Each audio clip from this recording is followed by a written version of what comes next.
Welcome, everyone, to part four with Kenneth Scott of Panterra Vida and also the Gemstone University. And we're going to be continuing on from part three, and where we left off was dealing with the understanding, the comprehension of the practicality of the work that Ken has brought through with the law as it affects us spiritually, physically, in 3D, and outside of here, and what the contracts are in relation to this reality and what we live. So I think we left off talking about the practical aspects of it in the 3D reality. And maybe you can go on from there, and then we can go into where we are, which is 2026, the year of the fire horse. And wow, yes, Hmm. fire. It's the fire horse. It's the year of the fire horse, and So we're do the Chinese years rotate through the four um, uh, what do earth, air, fire, water. yeah, So is it, you have the year of the horse. This is the fire year. 12 years from now, it will yeah, be the water or air yeah. and so forth. Okay, well, that's interesting. That's very interesting. I happen to be a horse. I am about to start well, actually, I'm about to start my 72nd year in this form on this planet. And so, yeah. Well, and then we've got a very powerful alignment, which we haven't had for 400 years, which is also, if you couple the alignment, the celestial alignment that we have with the year of the fire horse. And mind you, it's not really 2026. It's not really the date that we know, the Gregorian calendar, which was, a part of the hijacking and taking everything over, reducing a 13-month year into a 12. So is it really 2026? No, it's not really 2026. Well, We don't even know what it is. according to the Romans, it's 2026. Well, yeah, but they instituted that calendar and took away the real calendar, and it's a way to get everybody off track of what's really where we really are, right, in Hmm. time. So, but according to, yes, the this calendar, it is the year of the fire horse connected with this celestial alignment that is incredibly powerful with Mars in the center of it. Mars war. So, yes, we'll continue talking about the geopolitical situation and And the rest of the mess we're in. uh-huh. Yeah. It's like Laurel and Hardy, when uh, Hardy says, "This is a fine mess you've gotten me in again." Oh, Well, it's a fine mess that we've gotten ourselves into, but we are actually so capable. We are so capable that we've taken on the clothing of the realm of the matrix and the construct, because we are capable to reconfigure it, and that's where we're really at, basically, to take the individual and the collective clothing of the realm, which is the upside down, inside out, ass backwards, obverse mirroring of reality, or the life template, into this false narrative matrix that seemingly is so real, and coming to, in the continuum of our awakening process, coming to realize that we indeed created it, by allowing the film, whether it's a Hollywood film or the cosmic film, to run through our biocrystalline virtual reality projecting unit called this embodied form, to create the similitude of reality that seems so real. It has a ectoplasmic substance of our creator capacity, because that's where it came from, mhm. because we're dealing with the parasite that has completely severed itself from its source connection, its creational capacity, and so it cannot create. And No. that's what's sort of a priori of maximum importance for people to really understand. And when I say people, I'm saying those who are awake or awakening. Nobody is truly fully awake. Mhm. Neither Lauda or I are really fully awake, but we certainly are more advanced in the stages of that to be able to see what we see and know what we know.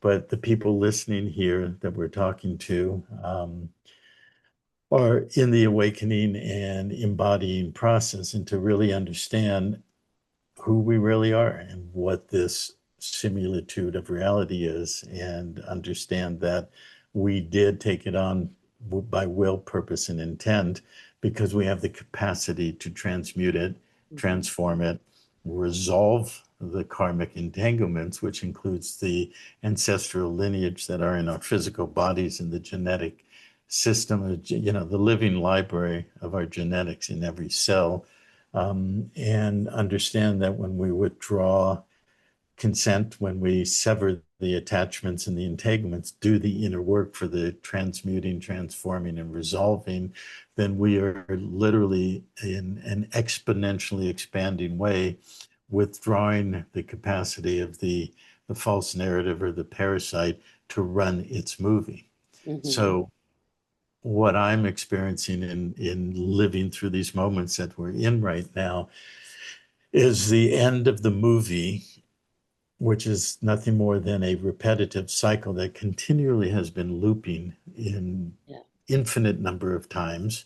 That repetitive cycle has a endpoint. It's what the last literary construct of setting out the script called the Bible, what it said is the end times in the book of Revelation and all of this stuff, that we're in the end times. Is it the end of the of the world? No, it's the end of their chronological, sequential script that has a beginning, a middle, and an end. And then the end happens, like the movie stops, you leave the theater goes dark, Mhm. and then you walk out and it's a reset and a renewal back to the beginning. Mhm.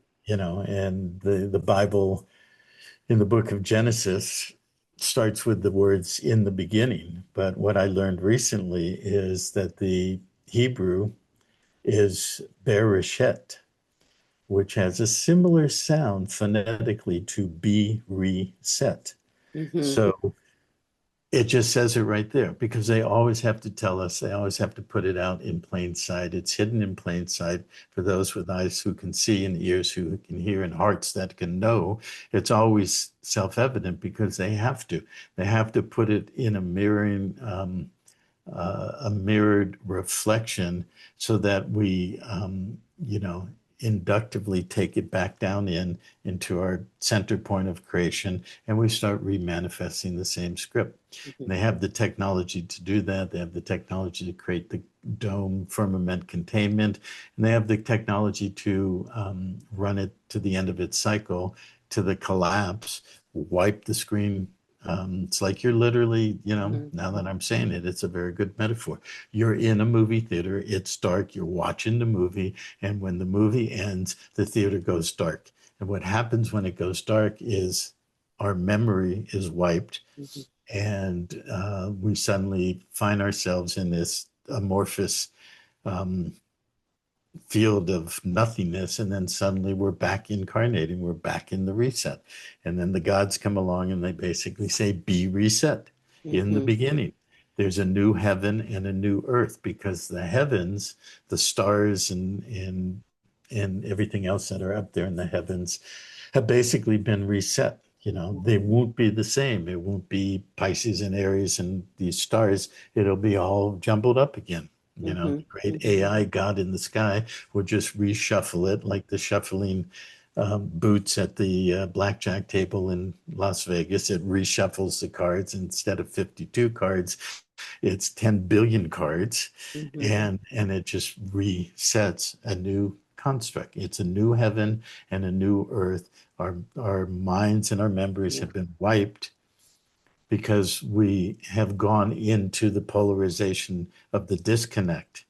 and allowed it to happen. But this time, that's not going to happen that way, at least for those who choose to disconnect from the polarized contractual bondage that we purposefully allowed ourselves to be in, but now we have risen above the mass hallucination of the consensus reality of the mass population sufficiently that now, as they play out the last lines of the movie, the last act, which we're going to talk about today, that we can just watch it like a movie, Mm-hmm. and understand we're not it, withdraw our greater projection into it so that it will achieve its endpoint agenda, which would be the collapse and the reset, Yeah. and see how it goes. For myself, I don't know how it's going to go. I don't Mm-hmm. claim at this point to say, well, I know exactly what's going to happen, because anybody who's saying, I know what's going to happen is reading the script of the movie. Mm-hmm. Okay. And the so-called psychics and the seers and the remote viewers that think they're seeing some layers of future reality or whatever, Mm-hmm. they're just looking at the infinitude of layered projections, multiple screens in the movie theater. Mm-hmm. So for me right now, I'm actually enjoying being truly in the mystery of it, Mm-hmm. and being as more and more possible, being in the present moment, the eternal moment of now, and allowing it to unfold and be guided by my inner being, my spirit. And basically, in my experience, in our experience, Andrea and others we're working with, the acceleration of synchronicity, what we would call synchronicity, Mm-hmm. what religified people would call the miracles of the divine or whatever, Mm-hmm. that the synchronicities are just showing up, and the people are connecting and really opening up in more and more of our ability to truly direct and create our reality, and walking through this movie. Mm-hmm. So that's where I'm at, where we're at right now. And so we're going to get into that today in our conversation. Yeah, so we don't end up back in the theater in another movie. Right. And that's really the key. Okay. And that's really the key in the grounding of our work and my work in law, and understanding the true mechanics and energetics of law. And as I think Lauda, and many viewers don't necessarily know, but my history is that in the late 80s, 89, 90, is when I first got into studying law. Mm-hmm. And it was a very inner directed pathway to the steps. Certain events in my life created the circumstances that essentially there was one door to open and one door to walk through, and that was the study of law and progressively monetary systems, banking, money mechanics, and the historical context of that, and then integrate it with my knowledge and my experience up to that point of esoterica, and the things that we were just talking about, you and I off camera are talking about celestial alignments and stuff, astrology and so forth. Well, according to that, I was born as a Pisces, and Mm-hmm. I was born in a 9 year, and I'm entering a 9 year on my 72nd birthday coming up in about 6 weeks. And a lot of interesting numerology. But my point about why I bring that up is because in my earlier years, I was totally Piscean. I was totally in the mystical realm you know, of what a Piscean nature is, which is, the 12th house, and very mystical and all that. But as I started studying law, and because I was involved in business and international business since I was 20, and I had a very strong sense of an international, worldwide experience in the physical reality, more and more I came more and more into the physical, and studying law and understanding it with the background of the Piscean nature, the metaphysical and the multidimensional and the spiritual, and the energetic and all the rest of it. That my path in the last 35 years was walking through the physical and integrating it, and actually coming more and more and more into the physical. Mm-hmm. And as opposed to the general universal uh, if we can call them principles or uh, foundational points of spirituality, whether it's what people consider, oh, it's spiritual. It's a spiritual path, not a religious path. It doesn't matter whether it's religious or spiritual or everything in between. The one foundational principle is it's not here, it's out there. And people go out and they're seeking, I got to get out of here. I want to ascend. I want to rapture. I want to be Mm-hmm. saved, whatever it is. Mm-hmm. And that's just the perfect, very simple bait and switch to keep everybody focused where we're not and not Mm-hmm. focused where we're supposed to be, out of the body and not really taking responsibility for this realm that we actually created. Mm-hmm. So my work has been an integration of the law, the multidimensional, the esoteric, and the physical reality of understanding where really basically where the rubber meets the road. Mm-hmm. And so, um, And why everything is connected to really, in essence, law, right. everything. Hmm. And the laws are connected to how we're contracted. So, in creation of where we're at, and where we're at is not, it is, I mean, it's fascinating. The deeper you go into this, is very fascinating how this even, how our relation is to the creation of this facsimile projection system and what reality actually is. And you're right, like, the focus shouldn't be out there because we're here. So it needs to be inward, in the center, Yeah. within. The only way out is in. Hmm.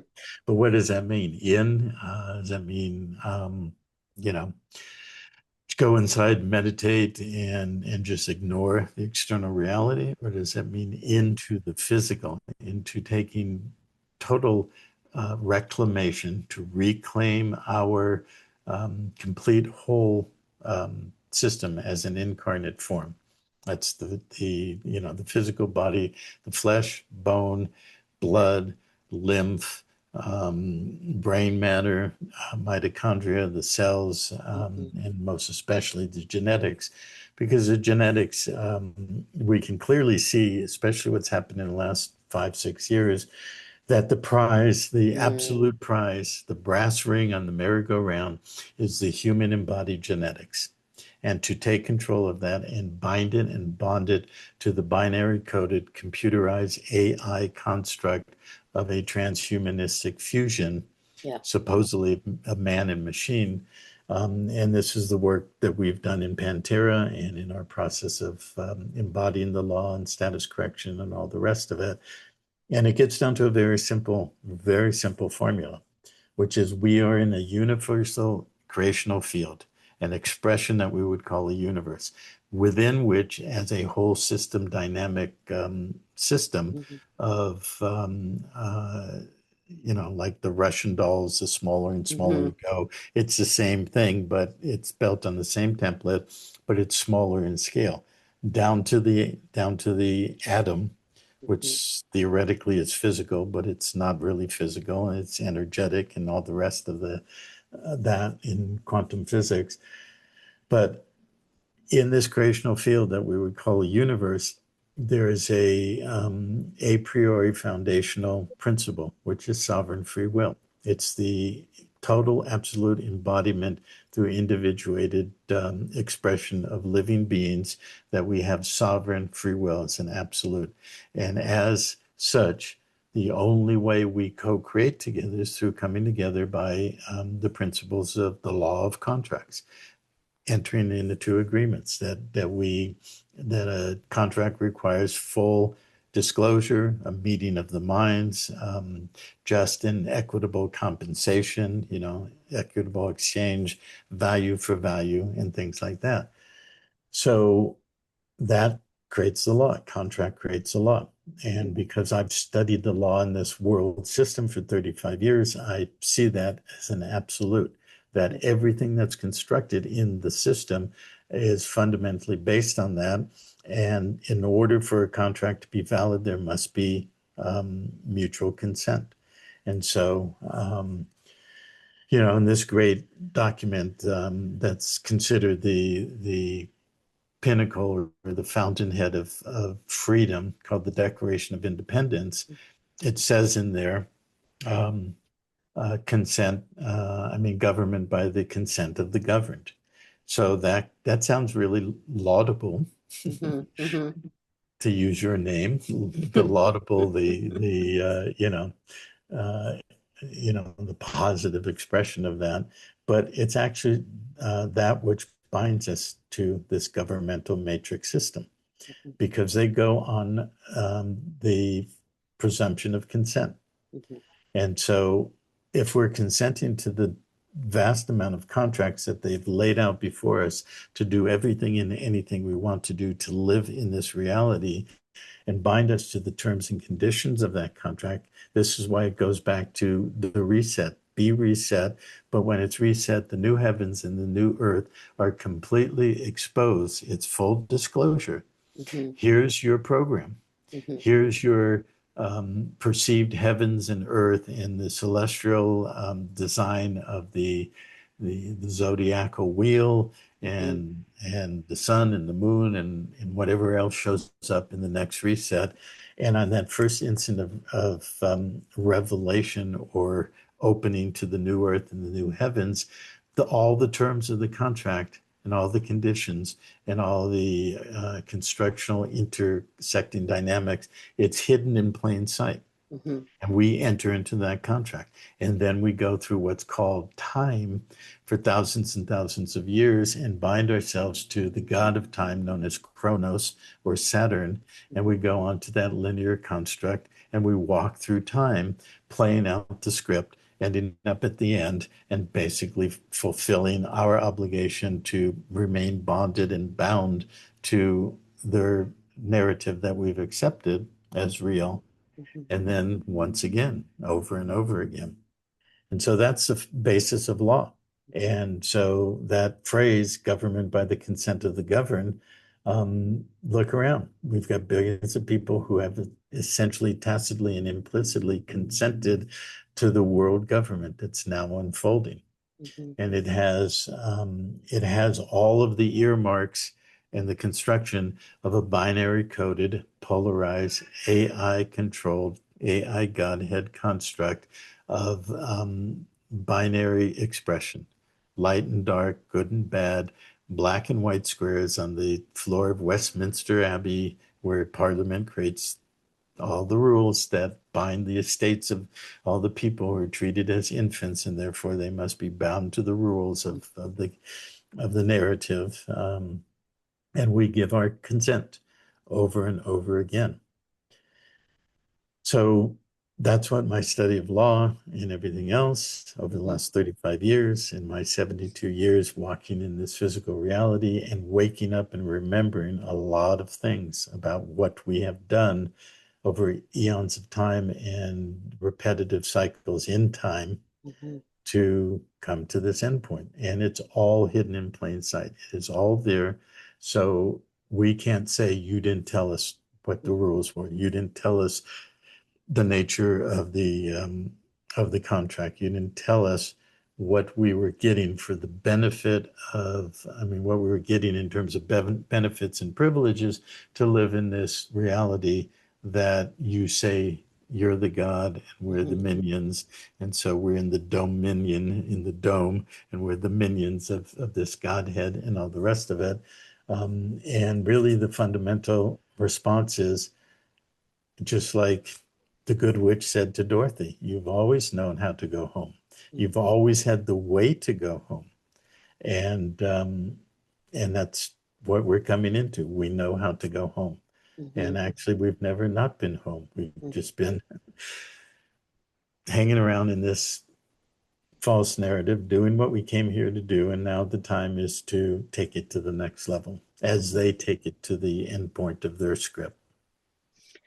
A part of this also is consent is also through omission, Mhm.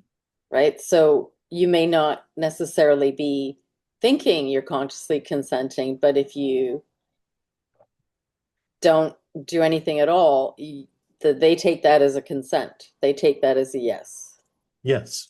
Um, there's a fundamental rule in law. If you do not timely and properly object, whether that's objecting to a jurisdictional presumption Hmm. that I'm in the jurisdiction of their courts and they bring me in by some sort of contract. I signed a ticket or whatever. I've been served papers and I go in. There's a fundamental in law, we have the ability to timely and properly object to the presumption of consent. Hmm. It's your kitty. Yes. Aw. Django, what do you want? Django, come up and say hi. Come here. Psst, psst. Come on. Say hello to everybody. Come here, Django. I want to see Django. Yeah, hang on one second. Come here. What are you doing?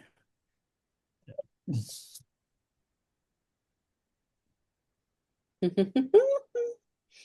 Oh. Say hello to everybody. Oh, he's so cute. Look at those eyes. Oh, I think you're adorable, Django. You got big eyes, saucer eyes. Do you have a little UFO? He's got these huge eyes. They're so beautiful. Thanks, Django. Okay, see ya. It's always a perk, when I get to see Yeah. the little ones. Makes my day. So, Good. yeah, so they have a part of the law that says if you don't actually say no, then that's a yes. Yeah. Well, break the word down. Con basically means with. Hmm. Sent, which is the root of sentience or cognitive awareness of Hmm. something. So when we consent, the presumption is that we cognitively are aware, Hmm. and we're proceeding with that cognitive awareness within whatever the framework. In terms of the legal Hmm. system, that framework would be subject matter or in personam Hmm. jurisdiction. Subject matter means it has to do with things, Hmm. and those things are attached to codes and statutes and other constructs of the legal monetary system, Hmm. or in personam, that the court claims in personam jurisdiction over your person. Hmm. And there's many, many layers if we get into talking about functionality of how the law works. And you've heard me speak, and most people who are familiar with my work and what I've put out there into Hmm. the public is that um, I lost my train of thought. um, oh, Forget it. Okay, it'll come back. And that takes me also to like the duality system that they've designed, where they're offering it. So for me, this reminds me of Saturn and Jupiter, right? Hmm. So if Saturn rules, it's going to be with a heavy hand, right? And Jupiter, if Jupiter rules, Jupiter is going to give you some perks, but it's the exact same thing. It's the exact same agenda, and they're going to go to the exact same place in manifesting that agenda. Only one is a heavy hand, a heavy hammer, and the other one's going to say, well, I'm going to give you some perks, but I'm going to hammer you. Yeah. Well, what's the origin of Jupiter as the Roman god? Mm-hmm. That comes from Zeus, who Yep. became, then became in Rome the Jovian god, which is translated to Jupiter, but it also relates to the Nordic pantheon, and basically that's who Thor is. And what is Mm-hmm. Thor's primary tool or weapon? It's the hammer. Yep. Okay. Mm-hmm. And for people who don't know Thor, that's where the name of the day of the week, Thursday, comes from. It's Thor's day. So Mm-hmm. that's Jupiter's day. And so basically, the celestial construct is basically the seven heavens or the seven layers of the different gods, and Saturn sits at the seventh layer. So, and then Jupiter or Zeus would be at the sixth level. So Mm-hmm. that would be corresponding to our inner eye and our inner capacity to see. So Jupiter is expansive, but he will also use the hammer to keep you in place. To Jupiter or Thor, you're just a nail, Mm-hmm. and he's got the hammer. And so but we're locked into the construct of time through these seven layers and how they correspond to the physical body and the so-called seven chakras. Mm-hmm. And that's why Salome danced the dance of the seven veils to lock in those seven mechanical so-called chakras, which are an overlay. They're part of the mechanicality of the control system, as opposed to our true physical and energetic bioresonant field in Mm-hmm. which we really have our being. So, studying astrology and astronomy and the esoteric nature of all of that gives us a guide and a pathway to seeing where the overlay is versus where the substance is. Mm-hmm. Yeah, and that takes us to as above, so below. It also takes us to the illusion of the changing of the guard, which is a trick that they use because it's the same force operating, but they're going to give you a version that makes you think it's good and it's a changed guard system when in fact it isn't, Mm-hmm. which is what we're witnessing. Right. Yeah. So, Well, mm, well, what we're witnessing right now is basically, it's certainly the end of the script. They're yep. playing it out, and it's basically good cop versus bad cop, good God versus bad God. And for me, in my studies that I've done all this time, on top of all the law study and the monetary mechanics and that whole system, my real passion is studying how the esoterica and all of those systems in symbology and everything, Hmm. where it all interfaces with the matrix code, which is the legal and the monetary system, with the true um, creative expression of these bodies, the true body, not the overlaid body, not the body that's hardwired to all the false mechanics and everything. And that, in my studies, has taken me back to really getting into the Sumerian Hmm. construction of things and where everything evolved or derived from Sumer in Hmm. terms of both language, in terms of the whole construct of the gods, the temples, the religion, the priests, of course, the priesthood, and the so-called descent of divine right of kings. So you've got the king and the priest, Hmm. everything that I always talk about. Hmm. And, the most fundamental construction in the Sumerian and succeeding systems is always the god of the light and the god of the dark, you Hmm. know.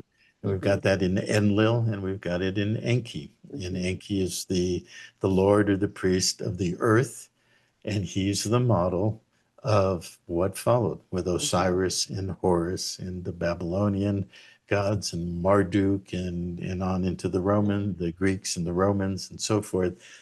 And Enlil is the hammer. So you Hmm. could even see the two as Jupiter on the one hand is the expanse of Zeus. He's got, his totem is the thunderbolt, the electricity. So he's the god of the electrical system, Hmm. which is derived obviously from El and El Elyon, who's the most high, who is Saturn, and Saturn is time. And by going into that, consent of that construct, we bind ourselves into time. Hmm. So we have this path of light, and now we're in this complete system worldwide of fiber optics where all data information and the AI system is carried on beams of light running through silica, through glass, Hmm. and delivered straight into our brain. And so that's Enki, that's the god of light, that's a Luciferian expression. That's the new age of love and light. Everything's love and light, and go into the light and be the light and all the rest of it. And then there's the dark. Then there's the other side, the other brother, because Enlil became Set in the Egyptian construct. And of course, the triangulation of the three patriarchal gods is Anu, Enlil, and Enki. Hmm. And so, but when Anu in his dark side merges with or integrates with the Dark Lord or Set or Enlil, then it becomes Set Anu or Satan or Set Anu, Hmm. so Enki is the worshiping of the false light narrative, but it's still the polarity. It's still Yeah. dark and light, dark and white. I mean, black and white or dark and light. Hmm. And there you go. And that's what we're now seeing in its final scripting. Hmm. Yeah, let's talk about that a little more, of what we're seeing in that final scripting, as well as in relation to the geopolitical situation and just how this subtle division, this polarity is being presented. Hmm. Yeah. Well, let's do what we did before we started recording, and I showed you a couple of things on. Okay. But you know what? Can you pause the recording for a second? Hmm. Just take. Yeah. Okay, so we went over this before we started the recording. I'm going to share my screen. Okay. Um, there's the forest again. Um, so somebody posted this in our chats. We have a platform called Keybase that Panterra members have various chats. We do a lot of project work and research together there, and have a news chat and other chats. And so some, excuse me, somebody posted this. You can see this on your screen? Yep. Okay, very good. So this, I was really impressed to see it basically put into a very succinct, defined um, wording and imagery of exactly where we're at. It's essentially expresses what I have been bringing forward for a long time, our previous conversations, and Lauda's work. Lauda very much sees this as well. And so this comes from they have a YouTube channel called the Ether Vault, so if you want to look at their work. And so I'll just read through it. It starts at the top, the two agendas. So what we're talking about is the apparent bifurcation, but this is the false bifurcation of the false light, false dark. Um, Hang on, I'm going to bring you, there we go. Um, uh, it's basically two agendas, one grid, two textures. So this is essentially the black and white checkerboard floor of Masonic temples, of Westminster Abbey, and basically everywhere where the agenda has been being constructed and integrated into the matrix system. And everything is about the Machiavellian divine and conquer, and playing two sides against the middle.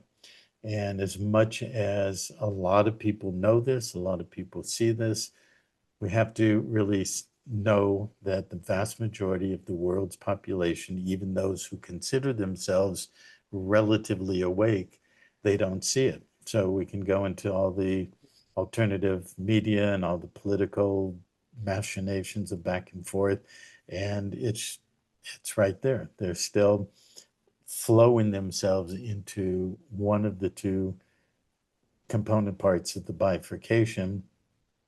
And so it's essentially two agendas, one grid, two textures. And on the left side is essentially the dark side. It's the satanic side. It's the iron prison. It's where the 1984, we're in the Orwellian speak in that book. It says, you want to know the future of humanity, it's a black boot standing on the neck of a human face. And that's, the fascistic draconian control system based on what? Fear and control. That's Agenda A. It's the Iron Prison. It's the Enlil faction. It's the Dark Lord. It's the basically the Enlil and Sumer. It is the set as the dark twin of Osiris in Egypt, and basically all the way to Yahweh and the patriarchal trinity, Father, Son, etc. It's based on fear and control. It's the Great Reset, it's the pandemics and the collapse, and what is everybody talking about now? The collapse of the monetary system, the end point where the dollar is imploding and the entire monetary system is basically about to collapse, and we're about to go into a deep implosion, and all that people fear about that because we have it in our ancestral genetics. Our parents and grandparents went through the Depression and the world wars and all of that. And it goes further back. It goes into all the mini resets during the grand cycle, resets of whatever chronological time frame that we want to put to it. Jason Brashears in Archaics talks about 138 years. Other people talk about 200 years. There's other different chronological, and this is all the panoply of the chronos, or the chronological Saturnian control matrix, which is the time and the repetitive cycles that's contained in the trauma in our physical body, and especially in the ancestral memory in the genetics that we have in our bodies. So, of course, we just went through a pandemic and all of that. We're facing the imminence of perceived collapse. It's digital slavery. It's the breaking of the human spirit that finally relents and acquiesces to the control system and just says, okay, I'm yours, take care of me, and you can have me, and I will go wherever you tell me to go, into the transhumanistic agenda. And it's all trauma based. So, as you can see on the left, on the right, you have Agenda B, which is the golden cage. This is Enki, the Luciferian, the light principle, the new age love and light that sees everything as rosy, and don't look at the dark stuff because that's not real. It has no effect because we're of love and light. And people have to remember that every religion is a new age religion. So, it's the zodiacal changes of the ages. So we're leaving Pisces, going into the Aquarian age. But that's what happened 2000, roughly 2100 years ago, leaving the Aryan age and going into the Piscean age. So Christianity is a new age religion. Mm-hmm. The Old Testament biblical context, which basically started to be implemented between the shift from Taurus, the sign of the bull, to Aries, the sign of the ram or the sheep and the lamb. So each age lays down the symbolic and the energetic and the constructional building blocks that will be manifested through chronological sequence of 2,000 years of time.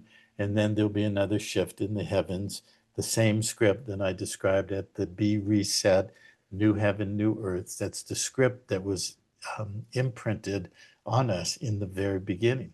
So it feels familiar because it is, because we were imprinted when we were reset. And the gods, the AI system said, be reset in a new heaven, new earth, a new script, which is nothing but the same old script dressed up in new clothes.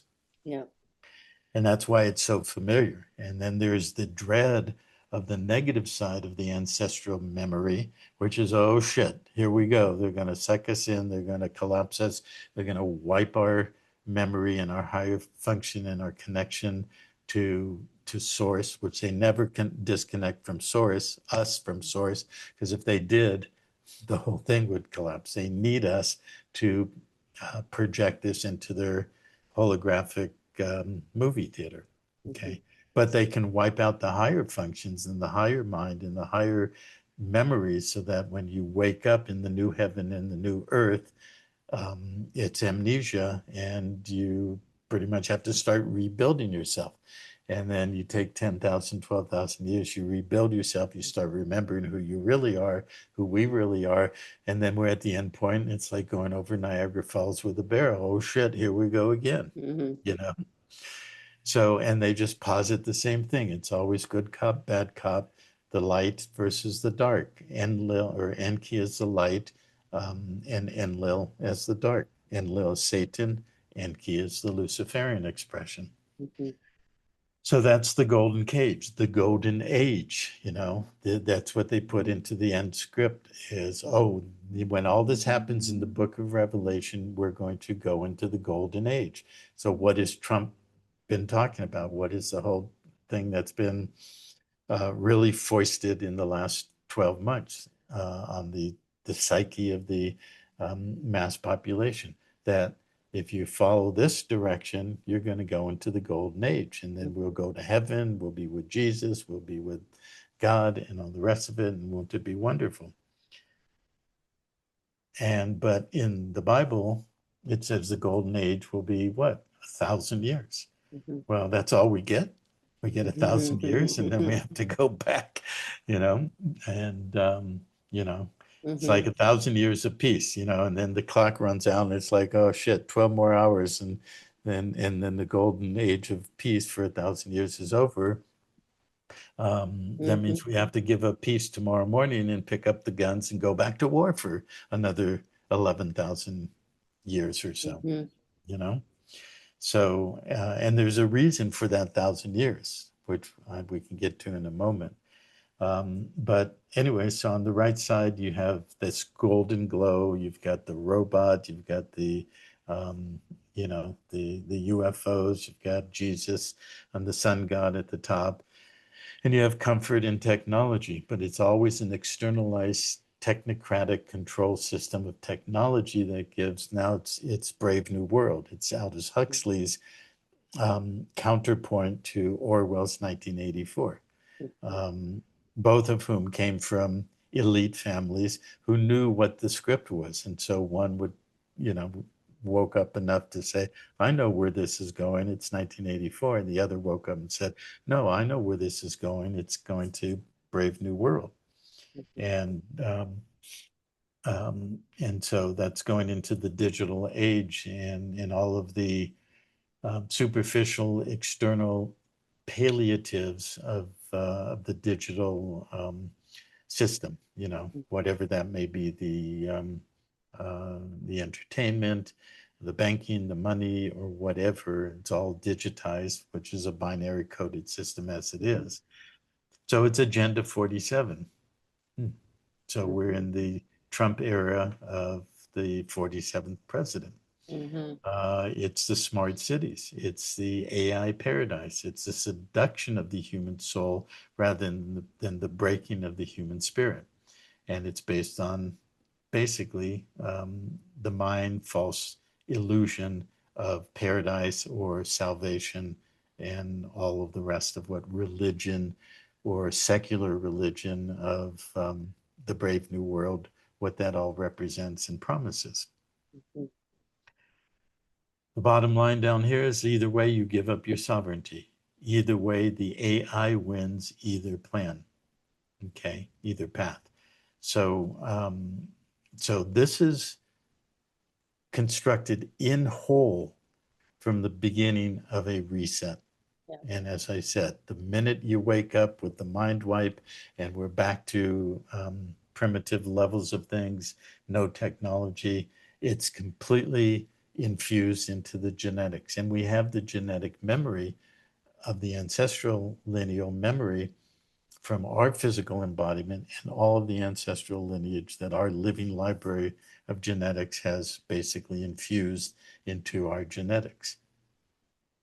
So it is the false binary, a sophisticated quote, good cop, bad cop routine, played out by the archontic AI to ensure that no matter which way the coin Hmm. lands, heads or tails, the house, which is the matrix, always wins. But Yep, there's, checkmate. yeah, but there is a middle path. It doesn't always win, and there is a an anomaly that they can't account for. They can't control within their pattern structured lineal unfolding in time of their script. And that's who we are. That's what we are.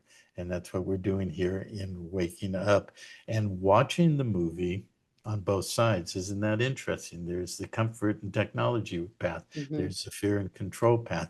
We see that in the bifurcation now, and we can see how it's playing out and essentially do what we have to do, being in the matrix, but not of it, understanding really where this is going.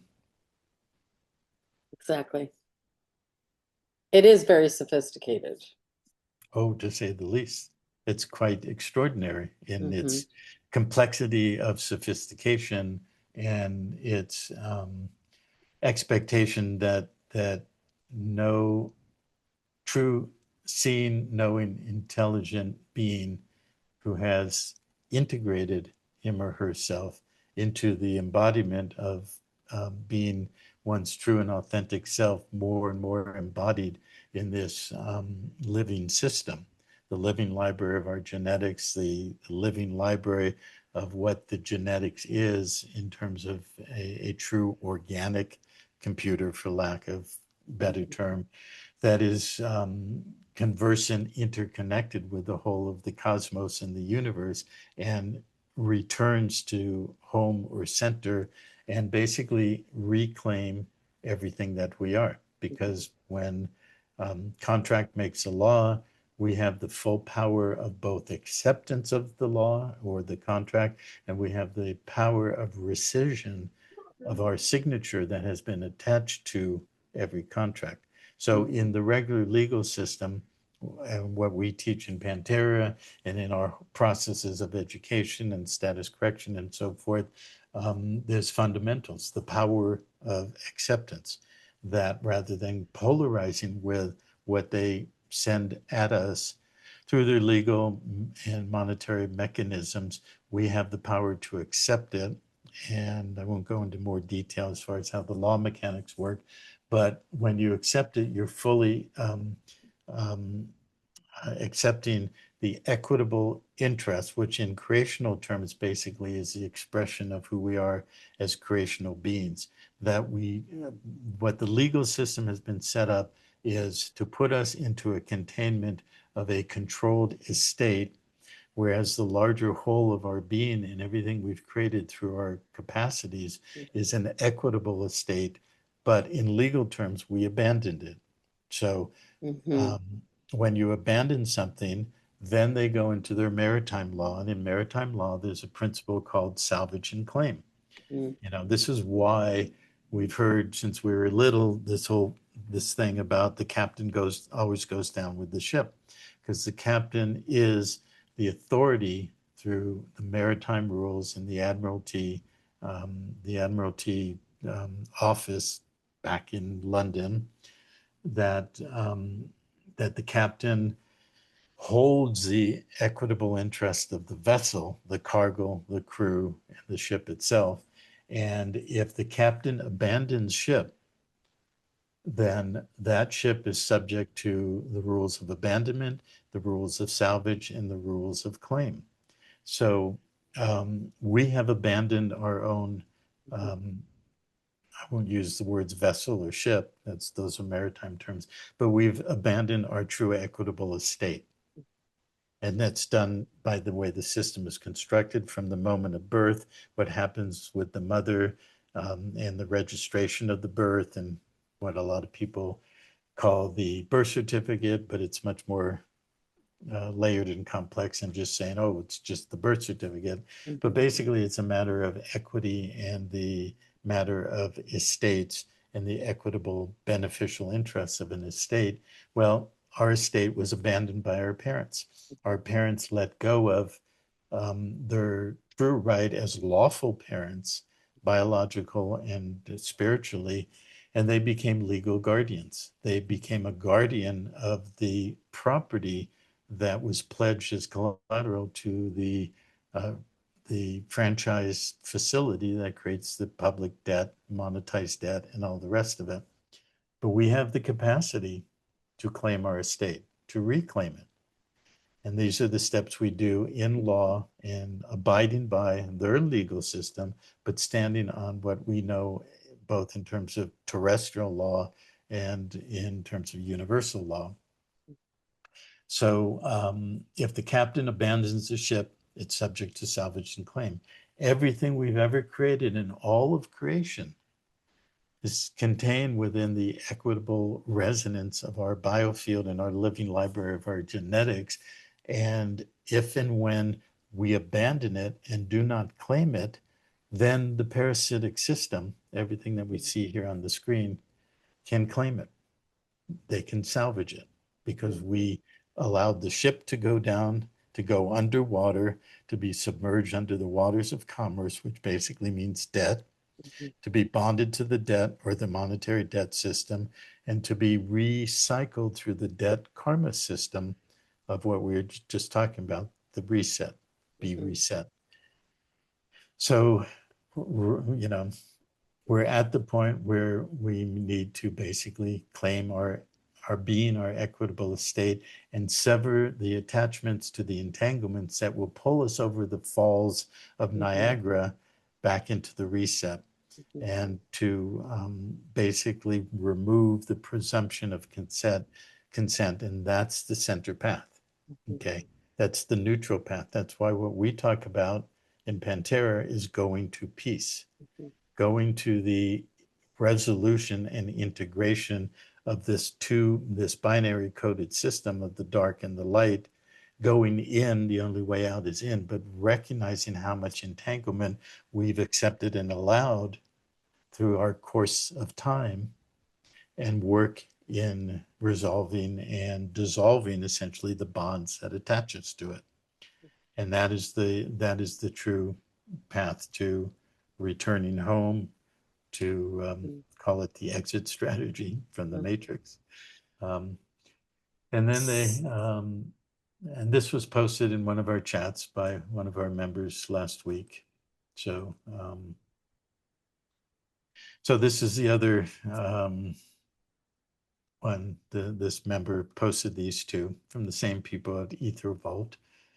The sigil of Baphomet, or the synthesis, the CEOs, corporate heads of state, heads of corporate bodies, the unified field, the unification of the dark and the light into a false illusion of wholeness that basically takes the two sides that we looked at in the other panel. While Enki, which is the Luciferian path of light, and Enlil, which is the satanic path of the dark, are the primary brothers in charge, creating a charge and discharge of the electrical circuitry that basically continues to keep us in their legal extraction system. The other symbols represent the subdepartments and security protocols of the simulation. The Baphomet is the ultimate symbol of the simulation. Basically, you have the gold bathed in golden light, the goat head, the two horns, basically the pentagram, the 5 points, the inverted feminine, and sitting on the head, and having this, very robust male body with 2 arms sitting on the 2 pillars, the pillars of the king and the priest, controlling the land and the law. And these are the fasciae. You can see the ligatures and the rods that are held by the fasciae, and basically controlling both into the middle. And so it's bathed in the golden light. This one is the more demonic or diabolic image. You still have the 2 pillars right here, and you can see sort of this smoke coming up here, and you've got the symbol of the, you know, the the three fingers on the right hand going up, and then the left hand going down, and you've got the two snakes and the control of the spine and the seven chakras, and the more demonic looking figure, and the wings, and basically the red cloth. So the Oh, hand symbols would be as above, so below, wouldn't it? yeah, right. Mhm. As in heaven, so in Yeah, earth. yeah. Mhm. What it represents a union of opposites. Solve a coagula, basically dissolve and coagulate. So dissolve is the settling or the dissolution of the projection into the matrix, and the coagula or the coagulation is the reforming into the new heaven, the new earth. It represents the matrix itself, the blending of male and female, animal and human, spirit and matter. But it's not a true balanced blending. It's a fusion that basically dissolves the true principles of the masculine and the feminine principle. And basically, the masculine principle is the principle of directive will, having the capacity to direct our will and utilizing our land based systems, physical, emotional, and mental, to be able to formulate in the mind our creational intention through will, and then to energize it through our source connection in the heart and ground it into the physical substrate of the planetary body.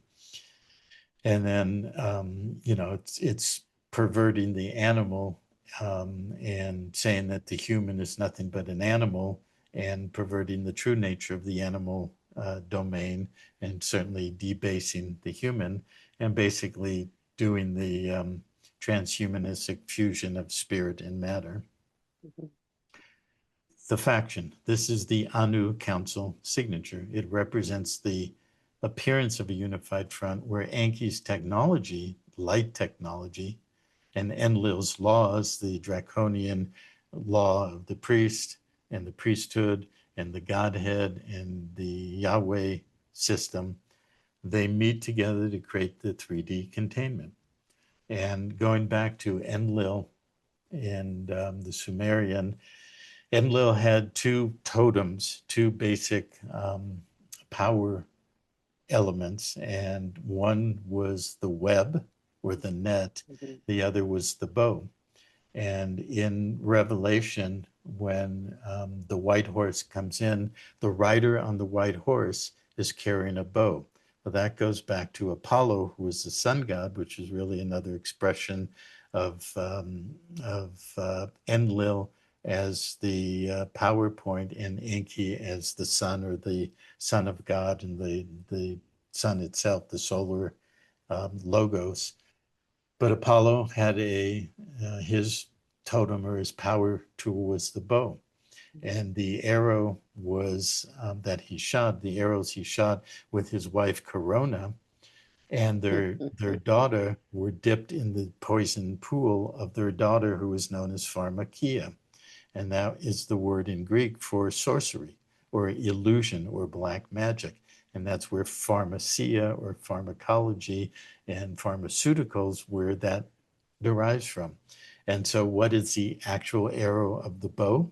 What is the bow being carried by the rider on the pale horse or the white horse in the book of Revelation? It's a hypodermic needle, Mhm. okay, which is going to inject their patented corporate technology and their CRISPR technology, which goes into the DNA, can cut it and insert a false insert called an mRNA molecule to basically turn the human being into a controlled blending male, female, transgender, animal, human, spirit, matter, transhumanistic Borg cell, a Mhm. cell in the body of this Borg system. Yeah. And so, um, and basically, you can see in Enlil the laws, the law of the priests, and in Enki the Luciferian light. It's basically the crown or the so-called divine right of kings to bring forward the technology, whether it's monetary technology, medical technology, legal technology, or you know Mhm. systems technology. Yeah, Um, it's going to be something that will seduce you right, into taking it, wanting to take it like a perk, right? Like they say, the anti-aging, oh, or the medical beds that they're, talking about, which in truth they would never really truly release. But yeah, it'll always be a carrot. right. But it's always by consent, even though they Hmm. say their rules are mandatory. It's always by consent. Yeah. Um, and which reminds me of a story. In my path over the last 35 years, I always get little clues that open things up for me and give me real insight into how the law works and all the substrates of the legal and monetary system. So some time ago, um, I forget exactly when, 15 years ago, there was talk of the United States renewing mandatory drafting Mm, into the military. And I read this guy on some chat or somewhere just passed by my screen. It was very interesting. This guy told this story of during the Vietnam era in the 70s when they had the draft and everybody thought it was mandatory. If you got drafted, if your number came up, you had no choice unless you wanted to run up to Canada or go hmm. to jail or try to be a conscientious objector. But this man said that, well, no, I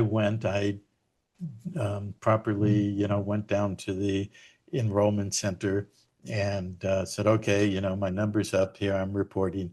And he went through all the steps and he, Oh, signs in, does all that stuff. And then the first day he goes into the beginning of boot camp. And there's a drill sergeant who's this screaming, hissing, spitting, hmm. you know, monster of a man who's yelling at them and trying to break their spirit to become good soldiers, to go kill and be killed and all of that. And at the very end of the first introduction, the sergeant had them line up in a line, Hmm. and the sergeant's in front of them, and the sergeant yells, "Okay, who's ready to join this army?" There's the offer of contract Hmm. to voluntarily consent to join the army when everybody's there thinking, okay, well, I'm here, I've been drafted, I have to join the army. And he said that everybody stepped forward. When you step forward, you have voluntarily moved your body to accept the contract. Who's ready to join this army? And Hmm. he was the only one who did not do that. And he stood his ground on that line. And of course, the sergeant came up nose to nose and was yelling and screaming, and, "What kind of pussy are you?" And, Yeah. and other words that we won't put onto this recording, but just yelling and screaming like for 10 minutes, "You come forward, Yeah. you join this army." And he refused. Yeah. And then the sergeant just let it go and said, "Okay, you're dismissed." And he literally walked away. Brilliant. So he put this out on the internet, whenever that was, and said, "Young men, you do not have to comply. It's a matter of voluntary consent." And when you look at the IRS system, it's the same thing. And you look at all of the contracts, it's Hmm. all the same thing. And if you blow it up to the largest scale of the contractual consent to the matrix, to everything here, Hmm. basically, well, we'll give you a choice. You're going to be in the matrix either way. You can go the light path or the dark path. Which would you like? Hmm. Okay. But either way, you do volunteer to do that. So our process of status correction goes into the depths of that. We do the legal and lawful elements of it and the steps, but also into the ultimately the true universal level of sovereign free will, the nature of contract, the nature of everything about being in this containment field, who and what we really are, as you and I have talked about our last three sessions, and what the nature of consent or rescission of that consent and the severing of the presumption of that consent. So it's a 3D containment or Hmm. container. The goal is to keep the soul spark in a state of perpetual duality so it never finds the middle path to the exit.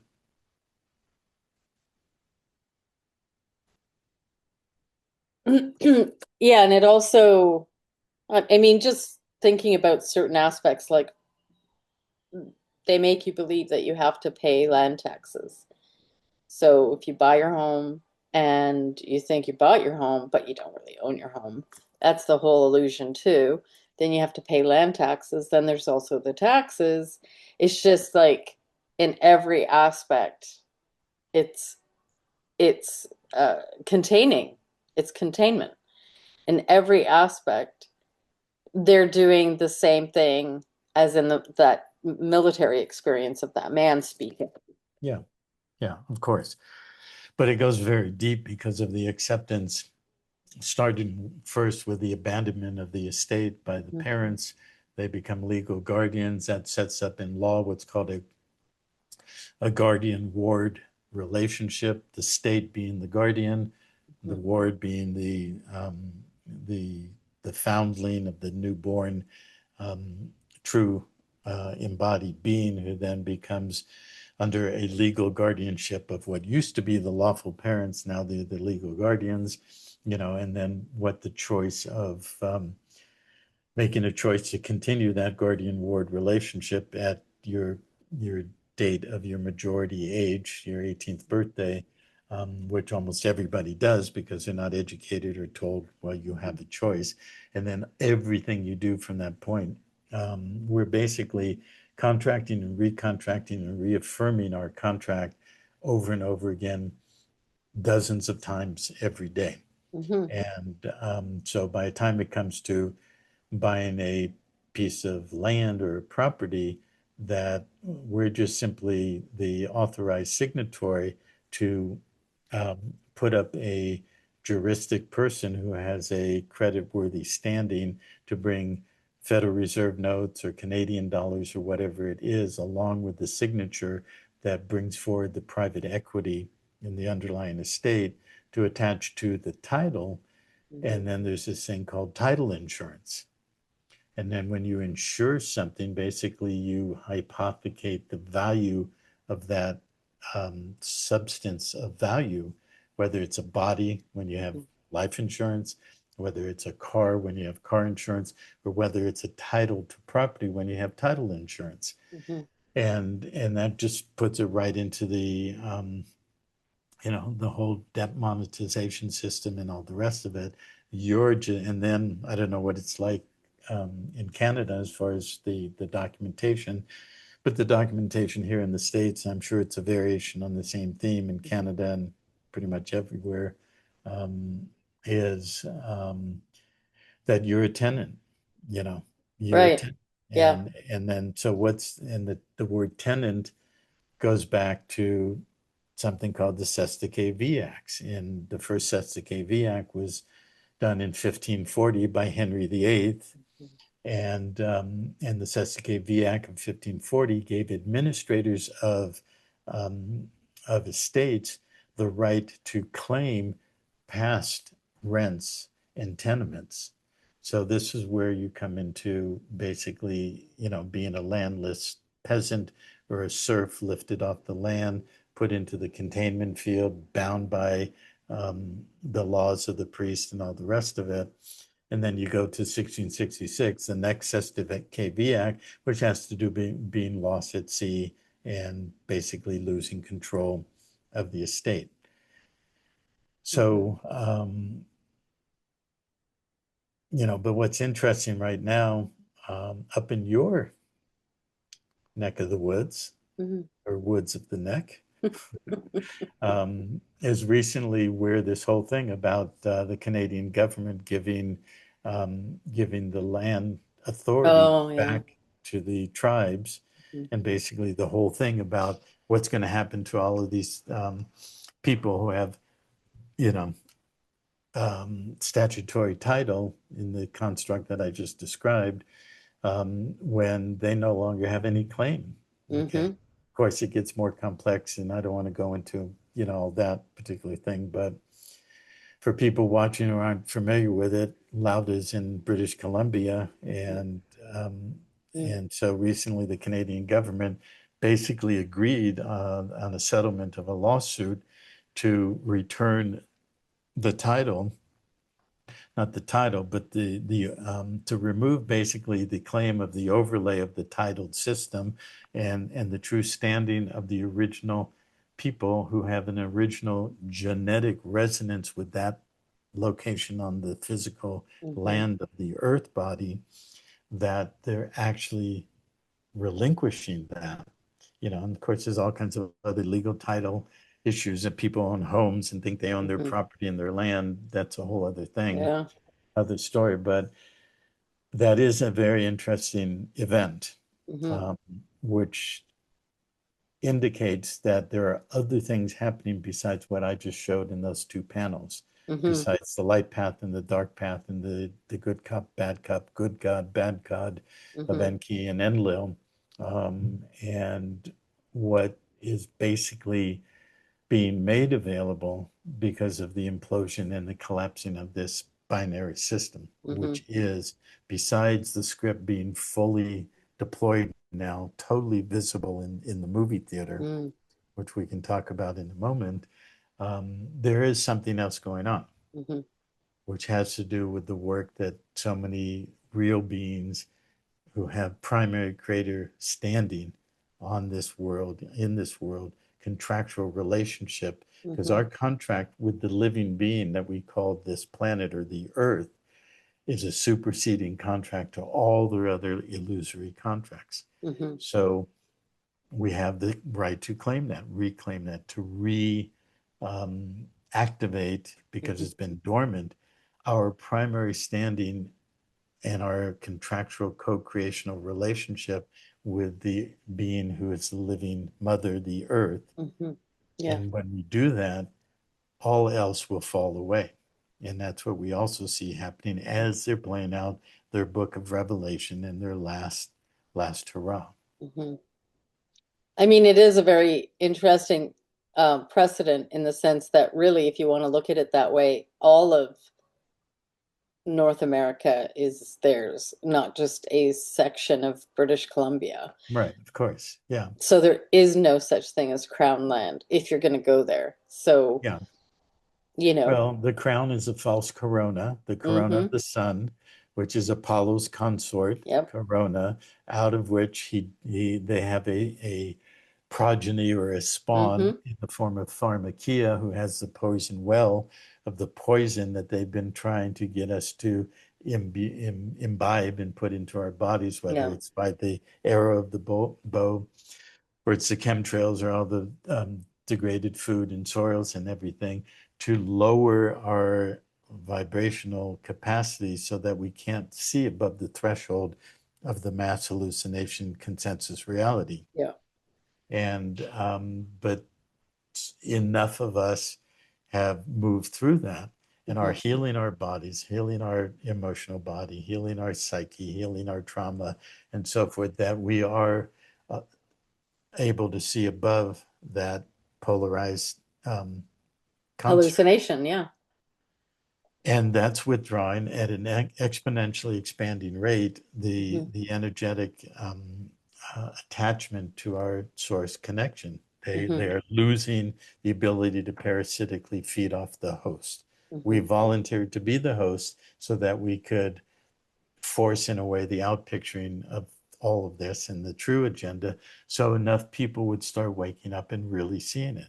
Mm-hmm. And it's now snowballing and they can't stop it. They already know they Yeah. can't stop it.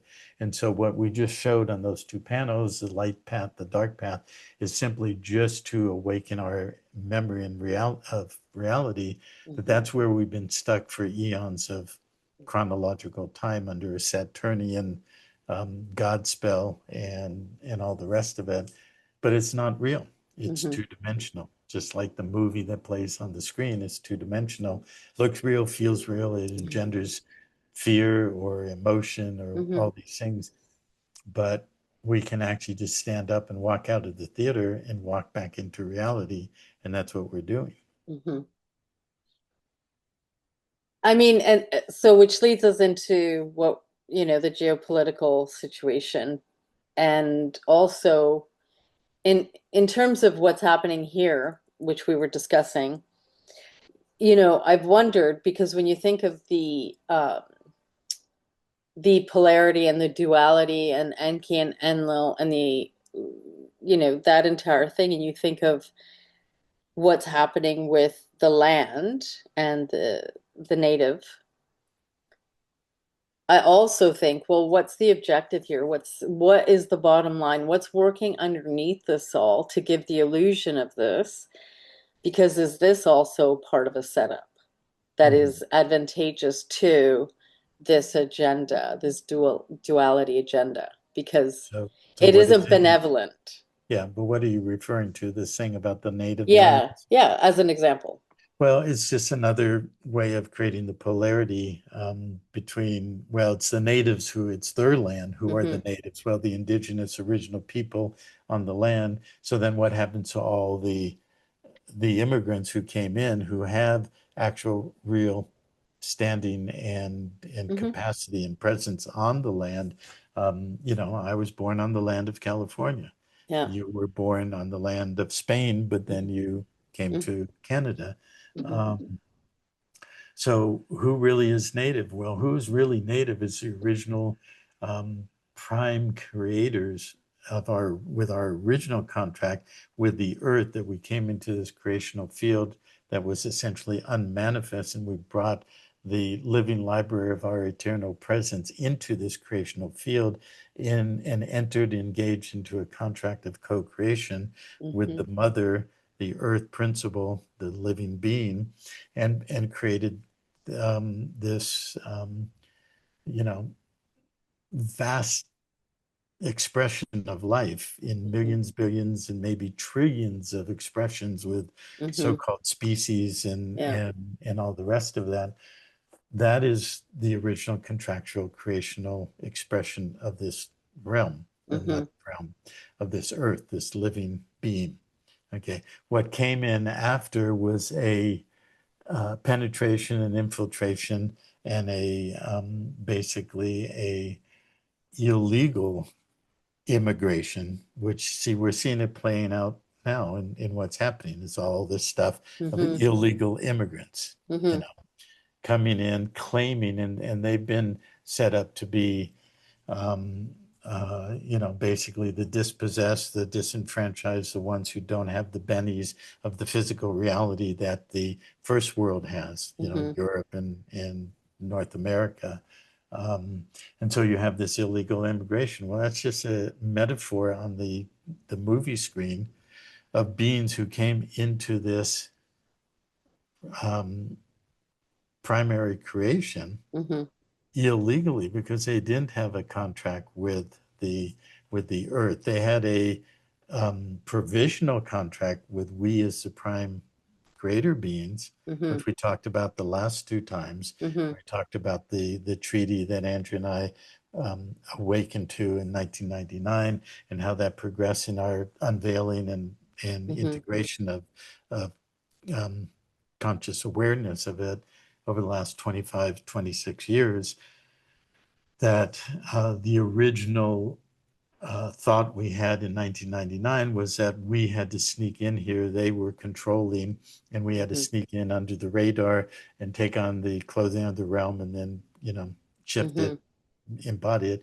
No, it was the other way around. The parasite had destroyed its worlds before. Hmm. And I mentioned, Yeah. Oppenheimer, who, when the first atomic bomb, the splitting of the physical construct of the atom took place, he quoted Shiva, "Yea, I become destroyer of worlds." Well, that's who they are. And Hmm. he was just re-expressing it, you know. Hmm. And so they're destroyer of worlds. Hmm. And we gave him one last opportunity to resolve and rectify and to face their karmic responsibility.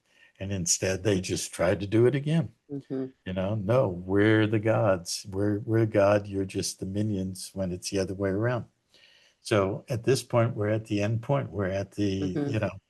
the the closure of accounts where every being has to face themselves and has to accept responsibility of their karmic, um, Mm-hmm. responsibility. So, so they continually create polarity, Mm-hmm. Mm-hmm. And now everything in the States and elsewhere is about race, Mm-hmm. racist. Well, you're a racist, Mm-hmm. um, but they just turned the brown and the black and the other colored skin suits into being the superior races, and so now the whites are to be Mm-hmm. degraded, and that's part of their agenda too. Because the white race, the white genetics was used to outpicture the world system. Yeah. And and that's what the white races did Mm-hmm. through, global colonialism and resource extraction and all the rest of it. But Mm-hmm. then they flipped it so that Mm-hmm. the black and brown and yellow and red races, then they boost them up to be the Mm-hmm. dominators. Okay. Mm-hmm. So it's the same thing with this is native land. Yeah. But Yeah. what is native land? Well, I'm a native to this creational field Mm-hmm. by the principle of my primary relationship with the living being and the mother, Mm-hmm. as are you, Mm-hmm. as are the beings that you've referred to for a long time as prime creators or the prime beings or the real beings. Mm-hmm.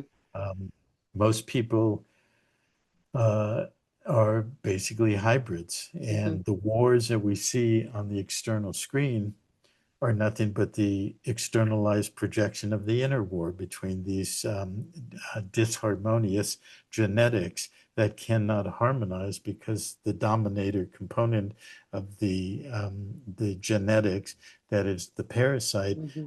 cannot come to resolution to co-create and live in harmony with life and all Yeah. beings. It still wants to control and dominate. Mm-hmm. So people individually are going through their inner wars between the hybridization of the Mm-hmm. genetics and the ancestral line through rape and pillage and everything that's happened.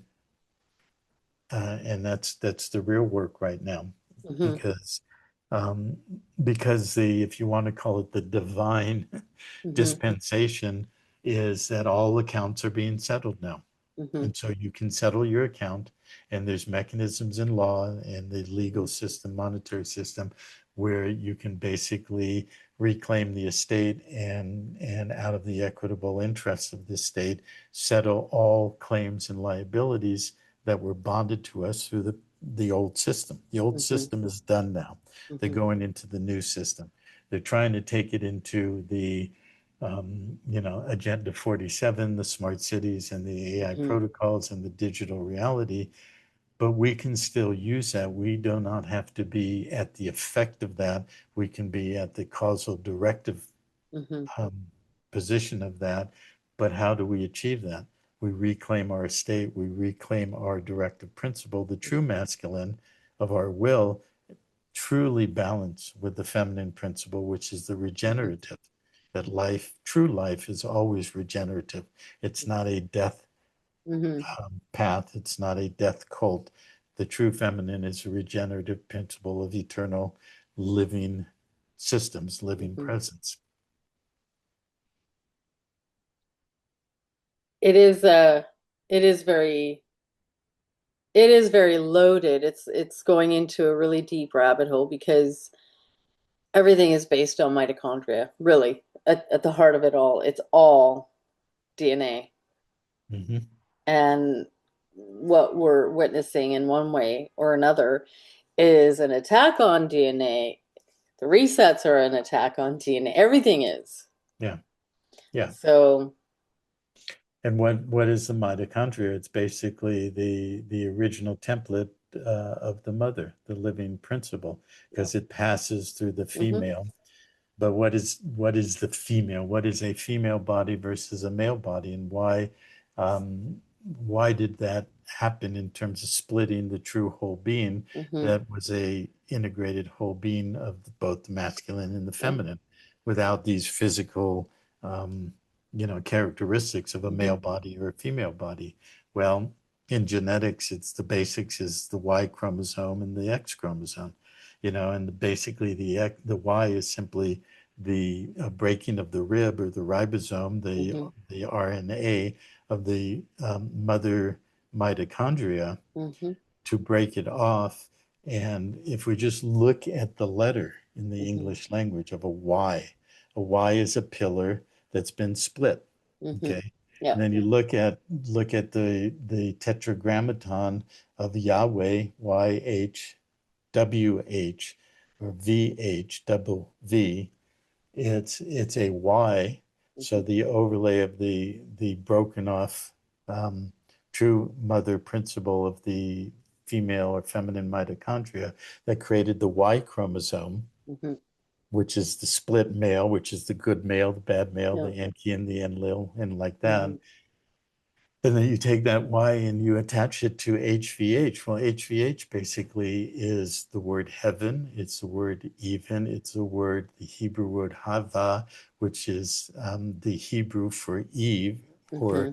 the original feminine. So you have this patriarchal system implanting this pillar Mm-hmm. that's a split male, split masculine that creates a polarization in the binary code of the Yeah. the computer digital structure onto the feminine. Then you create this whole reverse consciousness of the patriarchy and the father and the son and the male ghost and Mm-hmm. all the rest of it. When in actual fact, that's not the origin of our initial primary relationship with life in this Mm-hmm. mother principle in the creational field that manifested in what we created as this living, extraordinary system. And um, so that's where the primal split Mm-hmm. and the genetics, which basically we're reliving again right now, Mm-hmm. with the CRISPR technology to Yep. open it up, insert a Yep. corporate patented corporation, copyright patented right to own that which it's inserted in, Mm-hmm. an attempt to claim the genetics in the living bodies and then force them by contractual necessity or mandatory Mm-hmm. um, compulsion into where they want to take us. Mm-hmm. And so we're right at, we're in the barrel going over the Niagara Falls, and our wakening up is, hey, I can bring my life force back into this physical embodiment, and I can turn this barrel into a motorboat and put it back upstream and not go over the falls. Because Mm-hmm. once we go over the falls, it's the inevitability of the Mm-hmm. recapture, recontracting into the loop, the collapse, and back to the reset. Mm-hmm. Yeah. It makes me whenever you say the word Niagara Falls and the barrel, it reminds me that there was only one woman who ever survived that, who went Hmm. into the barrel, I think it was in the 1800s or the late 1800s, with a cat. Hmm. And she's the only one that survived it. It just makes me think that. I just was freaked out about her bringing her cat with, I was like, "Oh my God, that's so awful." Hmm. They survived. So, but again, that's an anomaly, right? which Yeah. which is what that's what we are. We're the anomaly. Hmm. We're the paradox. We're the glitch in the matrix Right. and the Yep. virus. So, okay, that takes us to the geopolitical situation we're in today, Hmm. in the year of the fire horse, which, basically starts with a bang. You want to talk a Yes. little bit about that? Sure. Well, why don't you take it up first? What do you see as it starting with a bang? Well, what I see is like now you've got this the media talking about Greenland, an interest in taking Greenland, which, is very interesting. You've got the situation in Iran, with the people wanting to be set free. And apparently, according to the media, it's terrible what's happening and how many people they're killing. Um, or I shouldn't say that word on YT, deleting. Um, Disembodying. yeah, you've got like the Venezuela stuff going on. Uh, it's you know, it's a real uptick in the agenda. You've got the old maps that talk about, the agenda of taking over the US taking over all of these areas as though it's a done deal, right? So what's really going on? What is the geopolitical situation in relationship to this whole thing? Because we are seeing this bifurcation. We are seeing, you know, the bifurcation is more like those two are still commingling together. Mhm. Um,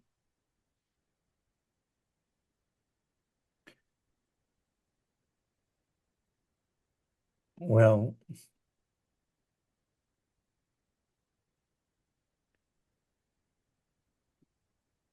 I've mentioned before in our talks this man named Martin Vreeland, who's Dutch. Do you remember that mentioning it? Mhm. Have you ever looked at anything of his?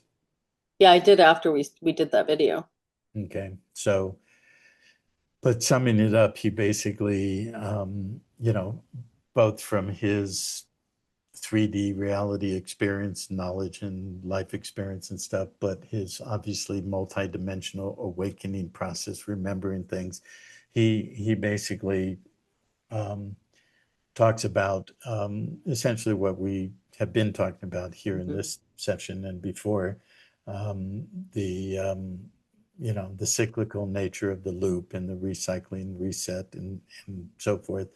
And he speaks of it in terms of and others that we've looked at over the last couple of years, and basically our own intuitive knowing for the Mhm. last 10 to 20 years, coming to seeing it more and more clear and precise. And each one of us have a big piece of the puzzle, Mhm. and then when you bring your piece forward, and then I bring my piece, Martin brings his piece, other people, then none of us, from my point of view, can Mhm. contain the whole Yep. of the whole picture. We couldn't do that in Yep. holding our individual piece through the darkness of the Mhm. subterranean journey through time.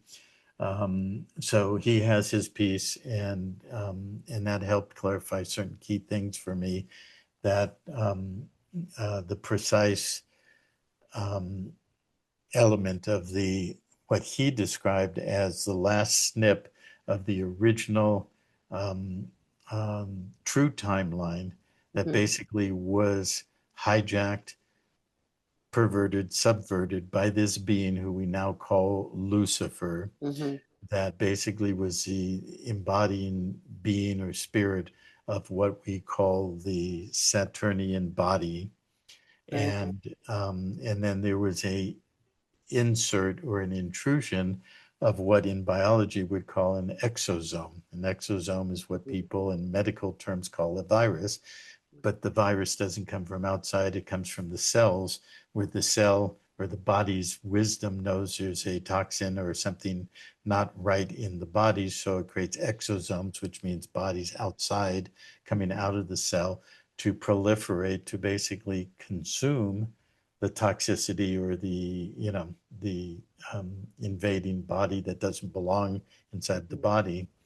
And so there was an exosome event that basically came into this larger creational field that Mhm. included what we call the solar system, Mhm. and basically caused this um, cataclysmic event Mhm. that basically collapsed the what I would call now the higher dimensional frequency of this of what we created before it collapsed into 3D density. And that caused basically the infiltration of the parasite, the consciousness that basically was disconnected from source, and it took over the collective body. The Mhm. result of that is this Luciferian body was able to capture the last, again, if you see a movie, Mhm. in an old reel, film reel, Mhm. and at the very end, you got this whole film running through the projector. And at the very end, the last 2 minutes of the movie, is when everything that was the end of the original timeline that got collapsed Mhm. and infiltrated. And this Luciferian being of a higher dimensional capacity was able to take the snip of those last, say, 2 minutes of that film strip, Mhm. and then basically, as we collapse into this 3D containment and the larger body of the real Earth, the Mhm. whole bigger Earth that we're just a little Mhm. crater inside of, Yeah. he basically could contain through electromagnetic fields, create the firmament and the layered seven heavens and all the Mhm. mathematics and all the AI, new heavens, Mhm. new earths, and everything like that. And so basically, the strip, the last few minutes of that strip of the original timeline before it collapsed and got truncated and we got cut off from it, that's the loop that we keep on playing Mhm. out. Mhm. Okay, we keep repeating it. Yeah. So it's a known script. And then the beings that are called the Anunnaki or the Mhm. gods, and then the middle management team, Mhm. which is called the Elites, El as in Saturn, El Elyon, the Mhm. highest of the high. El eats. What does he eat? He eats and consumes the creational expression of the source connected beings and their life force. And so it's all about this, Mhm. big buffet that El is eating. That's why they call him the El eats. And basically the head or the thinking Mhm. the motherboard of the computer of that is called the Israelites. So Mhm. the Israelites basically is for Isis, which is the queen of the stars, Mhm. not the queen of the heavens, the queen of the stars, and Ra, who's the one who rides the boat or the bark Mhm. across the heavens, and basically is the overarching God of the Father that bursts the Son, and what we call the solar Mhm. system. And it's a solar system, so it's a capture system of all the souls of Mhm. the beings who got trapped in that collapse Mhm. of what happened when that exosome, which I feel is what was inserted to basically um, destroy the ultimate um, lockdown and collapse into the infinitely recycling parasitic system. Mhm. So eternity said, okay, we see where that's going. We have to create this exosome to come in and create the viral um, uh, body that's going to eventually cause the parasite to self-cannibalize and destroy itself to heal the body and return us to the original timeline. Mhm. Okay. So, Mhm. and then out of that comes all the things, the Chronos, Saturn, Mhm. Zeus, Jupiter, all the gods, and Mhm. so on and so forth. So, in the book of Revelation, which basically comes from the Greek Sibylline seers is the female um, initiates who were part of the oracles and all the Mhm. rest of it. They brought forward what now then got rewritten by the Romans and those who created the New Testament, and that became the book of Revelation. But if you look at the book of Revelation, which includes the beginning that I talked about, the rider on the white horse with the Mhm. bow who's going to come in and you know create the hypodermic needle and the Mhm. poison pharmakia. Um, but if you read into the book of Revelation, I think it's chapter 19, pretty sure it is. It talks about the birds of God or of Yahweh coming into the feast, which is going to feast on all flesh. It's going to consume all flesh. And basically, no matter what, kings, Mhm. queens, normal people, regular people, scientists, whatever, all flesh will be consumed by the birds, which is basically the elite and the Mhm. disincarnate beings who work through the elite to basically consume the flesh, capture Mhm. the souls, and do the recycling or the collapse and the reset. So Martin Vreeland's work is very significant in adding a key component of the bigger picture. Mhm. Um, so in his work, he wrote a book called The Trump Messiah. Mhm. And so at the end of that last strip of the film, that Lucifer, the Luciferian being, was able to snip and capture in sort of a loop of a, repetitive recording and movie, there's always a Messiah figure. Mhm. So you look at like the, basically the rabbinical Jews who are coming from the Talmudic, Mhm. the Babylonian Talmud, that basically says they're the superior ones. They are the elite who would Mhm. take over the world for their God, which is Yahweh or Saturn and so forth. Mhm. And they get to consume the flesh. They Mhm. will get to, you know, and then there's chapter and towards the end of Leviticus where it basically says, if you is paraphrasing, it essentially says Yahweh said to the Israelites, if you don't bend the knee and absolutely bend down to me and worship and follow me, this is Enlil with the iron Mhm. cage. You must follow my law to the letter of it and do exactly what I say. And if you don't, then you're basically, excommunicated, and I will cause you to eat your children, eat your sons and daughters. See, I never read the Bible. I Oh, was oh, I was born oh. into a Jewish family, and but I never was at all inculcated into the Jewish religion. But I was in the Jewish culture in Los Angeles. Of course, I didn't grow up Christian, but in my pursuit of root knowledge and so forth, I've studied religion and all the roots in the esoterica for 5 to 6 decades, Yeah. but I never read the Bible till actually recently. I've always tried, like for decades, I said, I'm going to read the Bible front to back. Mhm. And I get into the first, two books and I go, this is so boring. It's so stupid. I'm sorry to say for those of you who believe in it, but it really is. It's so sophomoric. It's so two-dimensional. Mhm. Um, but the first 5 books that become the Torah Mhm. as the Old Testament for the Jewish foundations, basically tells you quite a lot of things. Mhm. So not too long ago, a couple of years ago, I finally got to the point where I could read the 5 books, Mhm. first 5 books. I still want to go through the rest of the Old Testament and, but I've picked up many, many key Mhm. pieces and clues of, the highlights of what really we need to know about the symbols and the hidden meanings and stuff.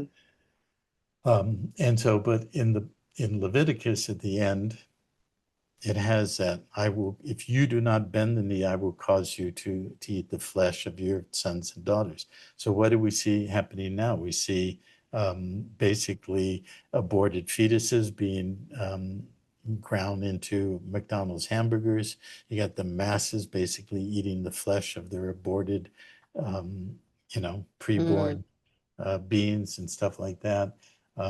Quite horrific. But Mhm. basically, when you do that, when you eat that kind of substance, it starts integrating and hybridizing with the genetics and the Yep. cellular structure and all the rest of it. So then you start getting pulled back into the illusions of the movie. Mhm. Okay. Mhm. Then you go to Revelations, So you got the first 5 books of the Torah on the beginning, Mhm. be reset, and then you got Exodus and Numbers and Leviticus and Deuteronomy. And one thing I just learned not too long ago, we have a new member of Panterra who's quite an extraordinary man, and I'm going to interview him soon. Mhm. I'll put it up on Freedom Absolute. Should happen in the next couple of weeks. But he was an avid Christian growing up. And suffice to say, he broke free of that and started really breaking down and so forth. Well, he's written a book, a novel, which is very good for a first novel author, Hmm. really good. And basically it's a revelation of the things that he had revealed to him and opened up. And I won't give away the whole story, but I have to tell you this, which kind of gives away a big part of it, which is essentially the story of the novel is these theological students go to this island. The island is called AI or I, Hmm. and it's got this theological college on the surface of the island, but it's got this satanic underpinning by the ones who control the island. It's a metaphor, obviously. Hmm. And in the book's called AI colon the opening. So it's the opening of this revelation. But what he points to is that in the book of Numbers is basically the census and the numerical calculation of the controlled population to create in tens and hundreds and thousands the decimal system, which is the mechanism of the Romans to decimate. Um, that in Numbers, it's basically a counting of the 12 tribes, which of course is the 12 zodiacal houses, Yeah. and and other things that at one point in Numbers in chapter 31, so the number 31 is very significant, Hmm.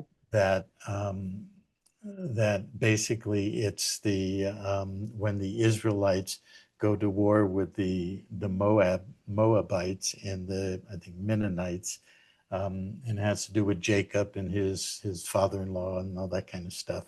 But basically, the Israelites win and they kill all the men and the boys and Mm. older women, and they capture the virgins, and then they divvy up the spoils of the virgins, and basically they give Yahweh his portion, which is 32 virgins. And then he refers to the Talmud, which is the Babylonian rabbinical esoteric teachings that underpin the Talmud and the five books. And basically it's there in black and white, basically that it God, Yahweh, gives authority to the priests to divide the spoils, and that the priests get to keep the virgins under 3 years old. So one day less than 3 years, and then the soldiers and the other levels of the social structure get to keep the virgins one day older than 3 years, maybe 3 years to whatever, 8 or 10 years, and they marry them. And the way they marry them is through intercourse.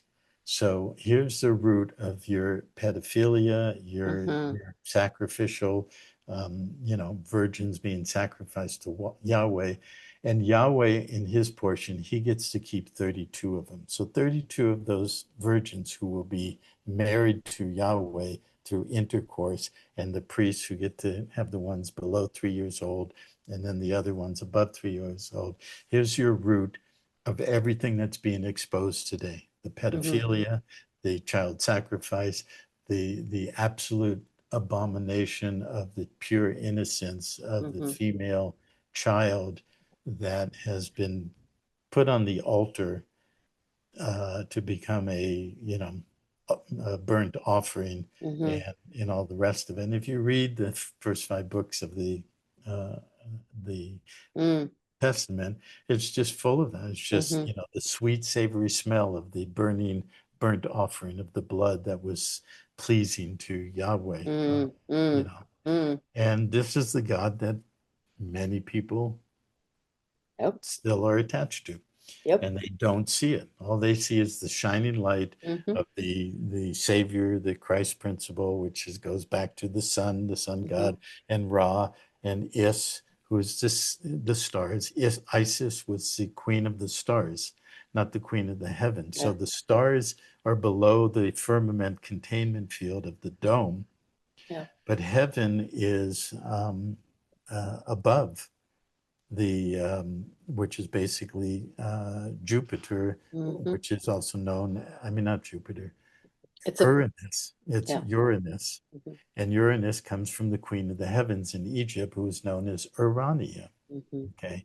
Hmm. And so, so basically, you have the true universal creation Hmm. that we're separated from Yeah. by the vault of the seventh heaven, who is Saturn, the Chronos, or the Hmm. god of time, Hmm. who is known as El Elyon or El Shaddai, who's the god of the mountain. Hmm. And what is the mountain?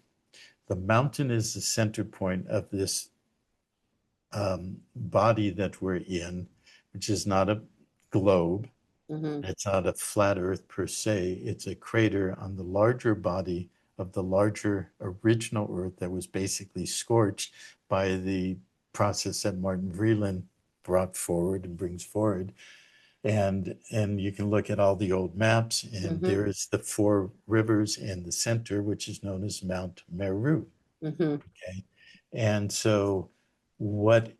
Where does Mount Meru placed relative to Greenland? Okay, so this It's right brings above it. this is why you asked the question Hmm. about Greenland. I had to go through this whole Yeah. Yeah. story to bring us back to Greenland. And why Greenland? Well, so must Trump is basically the embodiment of the Enki principle, the Luciferian Hmm. prodigal son, the bringer of peace. Hmm.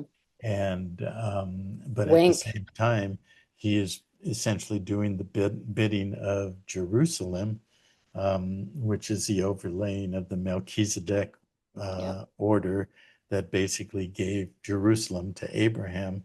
Jerusalem, in its original etymology, is Uru Shalem, or Hmm. founded on Shalem, which basically is the feminine principle. So it's the overlay of the mother, it's the control of the genetics, it's the breaking off of the ribosome and the RNA to truncate the X chromosome and turn it into the Y that became the Yahweh principle that attached itself to Hava, or the heaven, or the real feminine principle, the Eve principle. Hmm. And so, in his first term, Trump moved the embassy to Jerusalem. Hmm. Um, Yeah. so it's bringing it back to that nodal point on the crater, which is at essentially 33 degrees longitude and 33 degrees latitude. So it's the X cross point of the maritime overlay, because when you talk about longitude and latitude, you're talking about a AI construct of a globe projected onto the crater under the seven-layered dome under the firmament Hmm. to contain everybody within the Isis false goddess, queen of the stars. And what are the stars? The stars are the reset of the pattern of the new heaven and the new earth Hmm. in this current cycle we're in, Hmm. that has inner dynamics of patterns of control Hmm. and simulation that we've been trained to worship Hmm. through new age principles like astrology and science through astronomy and all Hmm. the rest of it, and then everything about all of those systems. Hmm. So that's where is comes Hmm. from is Ra El. Hmm. And Ra, of course, is basically the a priori principle of the patriarchal Godhead. Hmm. And originally, Amen um, Mm. was what was it? Um, Was that Amen Ra? well, that was the secondary expression. Amen Ra. The name Amen Hmm. with Ra basically means the hidden one. Hmm. Okay, but there were oh no, I know it was the original one was Marduk, Mm. Marduk Ra, and Marduk is a there in the work of a man named Anton Parks, which I've mentioned before, Hmm. whose work is very important. And basically, he takes it back to there is no god named Marduk. There was Hmm. basically an office or a title holder called the Marduka, which basically is the keeper of the contract that enabled the Anunnaki or the Anuna to take the role of becoming the gods and the ledgers of the basically the false ledger, the false um, um, Akashic records. Basically, the Marduka is the false Akashic records. Hmm. Everybody says, "Oh, the Akashic records and all Hmm. that." That's a false construct of the AI computerized system. The Yeah. real record is the living library of living beings, and in our genetics, not just the Hmm. mitochondrial genetics, but the call it the cosmic genetics. We Yeah. are a individuated expression of the whole with our unique living library of our eternal Yeah. presence throughout all of creation that has come into this Hmm. temporal control system to but the living library is Hmm. still there. So our living library and our genetics is in co-resonance with the living library of the earth, which is basically held in the trees. Okay, so they take the living library of the earth, they cut them down, they throw them through Hmm. the pulp mills, they turn them into paper, they put their law Mm. on these pieces of paper and call it binding contractual nexus. Essentially, that's the Marduka. And So that's the the tree of office, life too. yeah, well, they say, you can't have access to the tree of life. You can Hmm. only, be stuck in the debased level of the fruit of the tree of knowledge of good and Yeah. evil, which is the polarity construct. You know, Hmm. is it good or is it evil? Is it Enlil or Enki? Yeah. Yeah. Is it Trump or Mm. Putin? And so that's what the office of Marduk is. Hmm. And so the so going back to the Garden of Eden is supposed to have four rivers, Hmm. and there's four rivers in the delta coming up from the Giza Plateau in the Nile going north into the Mediterranean. It has four rivers. So you Hmm. can say the Garden of Eden was in that area, but Hmm. it repeats itself and it's a replication of the original umbilical entry point into the higher higher expression of creation through Hmm. this planetary body in at Mount Meru. And so what I see going on is that as guided by the Israelites, Hmm. elites, Israel and Jerusalem, the Hmm. overlay of the feminine principle and all of that is a control of the mother um, source point, which is in the female mitochondria, which is passed on generationally, Hmm. and we contain that. And so the umbilicus of the crater that we're in is Hmm. Mount Meru, from which four rivers extend. You can see it in the old maps. There's four Hmm. land bodies and there's four extended bodies of water. Yeah. And so what's playing out on the geopolitical screen right now is that the New World Order construction basically is the going from a unipolar control of the third crown Hmm. of the triple crown of the Vatican, London, and DC. Now it's being rearranged so that there is um, a tripolar power structure or global or planetary hegemony, three Hmm. points of power with local hegemons or control of a certain sector of hegemony within the crater. Hmm. And that would be North and South America under the United States. So capturing Venezuela and all this stuff, which sounds great. Sounds Hmm. great to me in terms of how I see the world geopolitical unfolding and everything that, Hmm. Trump is empowering the United States and taking control of the Western Hemisphere. So it's always got that layer of it sounds really good. Hmm. But then you've got basically Russia and Turkey, Turkey being the Ottoman Empire, Hmm. and Russia being basically the Rus Slavic Empire coming from the Slavic region of the Balkans, Hmm. which were basically the original slaves of Rome. Hmm. And basically, that's where the word Slavic and slave come Hmm. together. And basically, the Rus people were the northern migration of the Slavs. And so you've got the Rus Slavic center point that's basically poised to dissolve or disintegrate NATO and the EU, Mm-hmm. all of which sounds great because obviously the EU is Yep. the Nazis and all of that, Yep. taking over that center point, basically linking up with the Ottoman Empire Mm-hmm. renewed through Turkey that becomes the bridge between East and West. And Mm-hmm. because the Venetian Empire, the oligarchs of Venice, the origins of banking that moved to the Netherlands and then moved to the city of London, created the banking Mm-hmm. system. They basically worked through Constantinople, which is now called Istanbul, and worked east against west, and they made money in between both Mm-hmm. sides. Okay, Mm-hmm. so that's being renewed, and that will basically become the central hegemon between Turkey and Russia, controlling Mm-hmm. Europe and down into Africa. Mm-hmm. And then you have the Eastern, you got China and everything that China has become, Mm-hmm. controlling Asia, the Asian Pacific, Mm-hmm. the ASEAN countries of Southeast Asia, Japan, Korea, and everything down into the Pacific, into Australia, Mm-hmm. and all of that. And that's your tripolar world of your new world order. Mm-hmm. But there is also something emerging from beneath it, which is a true unified world based on all of the higher principles of a true republic, a true Mm-hmm. balanced monetary expression, a true lawful system of justice and equity and so Mm-hmm. forth. And that's what we're bringing up.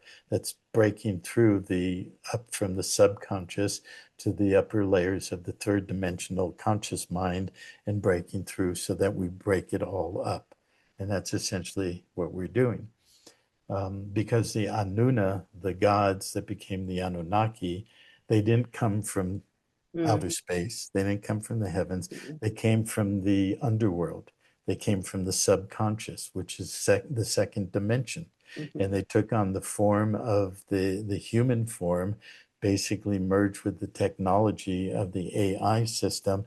And they, because of that superior technology, during the beginning of new resets, Mm-hmm. they appeared to be gods to the beings who had Mm-hmm. once were living in a high civilization, worldwide civilization, but then collapsed, were reset, had the new heavens reset, and basically then saw these beings who started introducing, you know, writing and literature and Mm-hmm. agriculture and political structure and all the rest of it, and they worshiped them as the gods. Mm-hmm.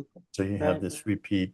So it's our own subconscious that they co-opted.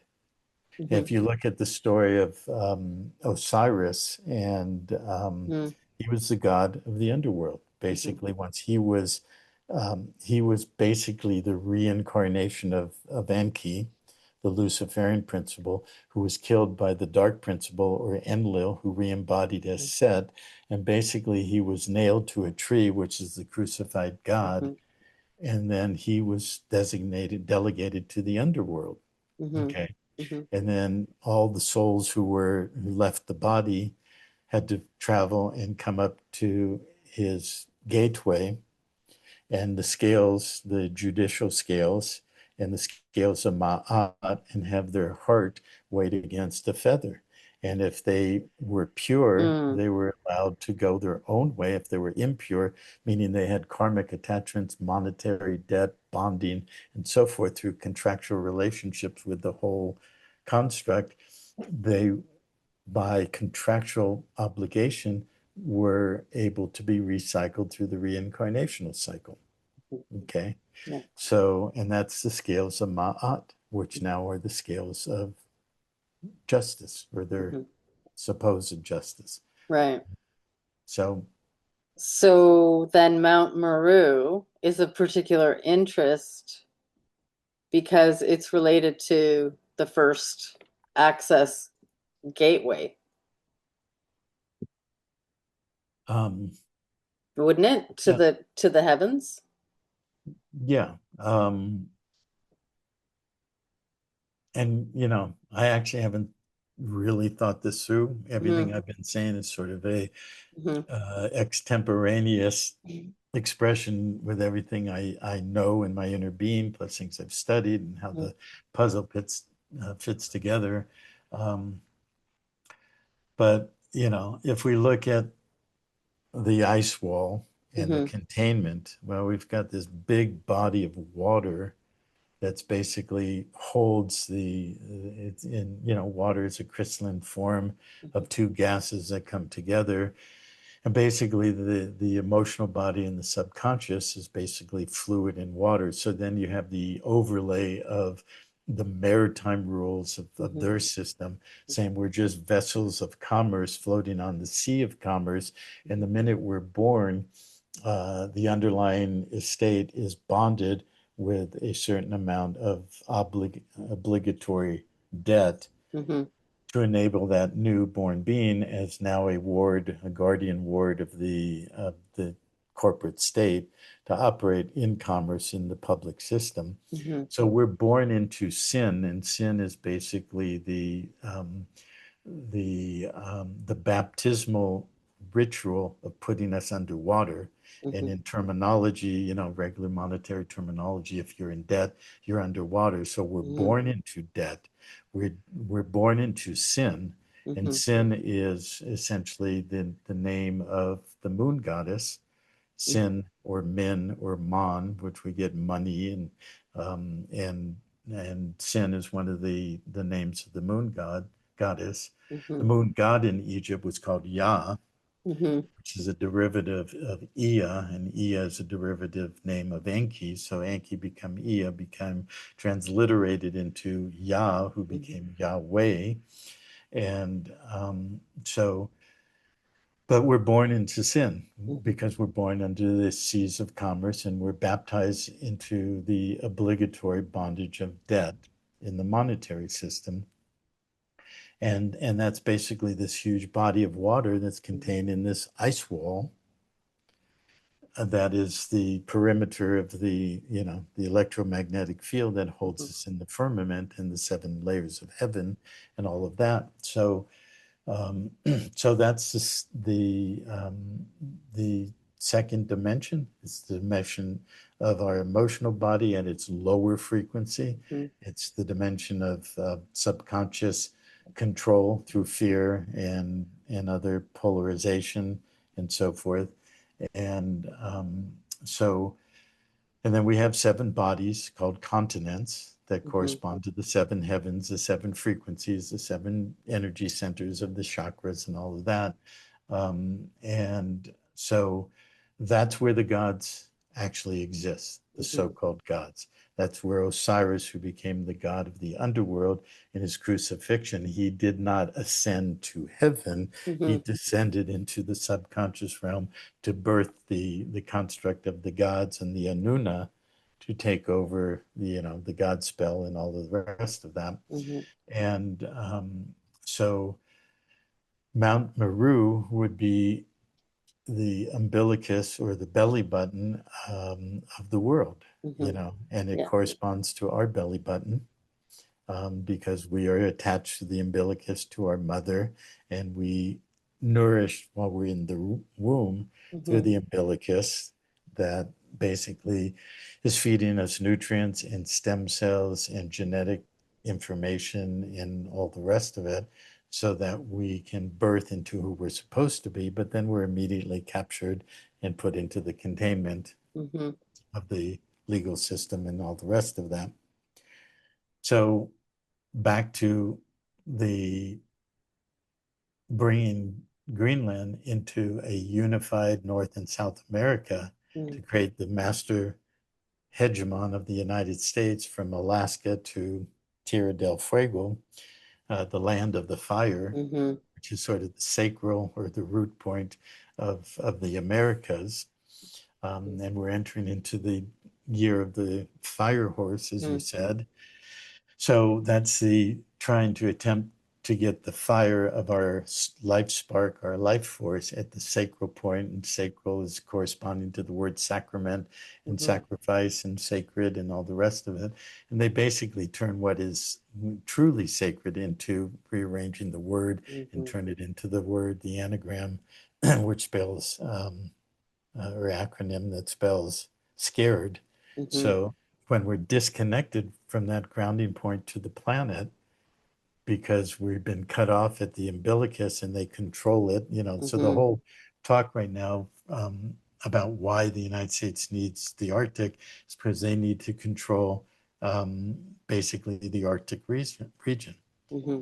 which is also melting through their so-called, climate change, the warming of the planet, Mm-hmm. which is really the melting of the right hemisphere of the Arctic frozen part of our brain, the whole thinking, whole Mm-hmm. spherical feminine side of our whole brain. Mm-hmm. That frozenness is melting, Mm-hmm. which you're trying to still maintain control over, Mm-hmm.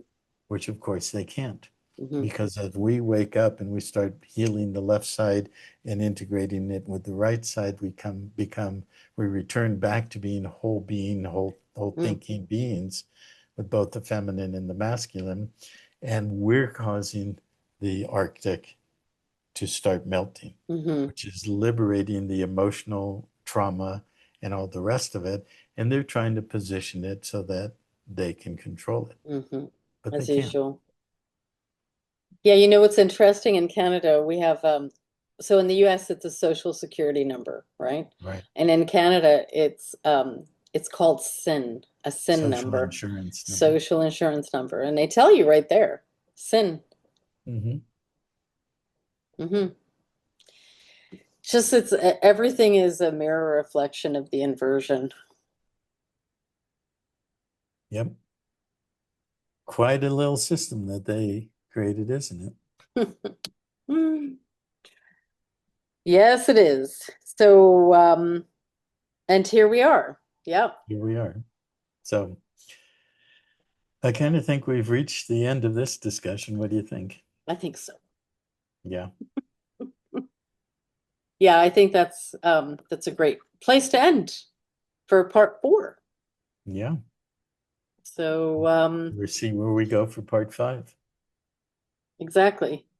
And do you want to say anything else before we No, say just see you later? thank you for being who you are and being here together and doing this. This has been wonderful. It's a highlight of my moon cycles is every 2 months, roughly, we get together and we go to the next level. So, Yeah, this is um, great. Maybe recap where you can be found for everybody. okay, I mean, sure. it's going to be on the YouTube description for Yeah. everyone, but it's just nice to. Well, it's easy enough. If you go to Panterra Vida um, .org, hang on a second. Let me, why don't we do this? Since we had screen share, I'll just do this and That's a good idea. we'll just get rid of this guy. Um, and we'll just go here. Um,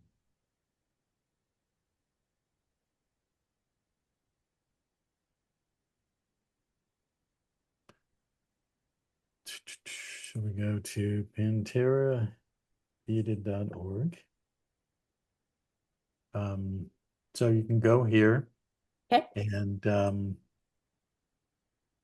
you can see um, the um, the menu items, House of Peace, and there's a document there called the People's Declaration of Peace and Sovereign Integrity, which embodies our principles and our declaration of who we are and what we're creating and manifesting in this world. A Society for Life, there's a declaration of intention of what our will, purpose, and intent to create a reality that is um, basically a life with integrity and respect, honor, and equity for all beings. This is Gemstone University, which really has now been migrated to Gem University. And and Gemma, which is something we are now beginning to build. It's part of our vision for quite a long time, many years, a Earth Media Alliance. And you can read about that, some items of inspiration, um, some basic facts of the court and our law form, how to become a member, and if you wish to donate. So we have that, and we have GEM University.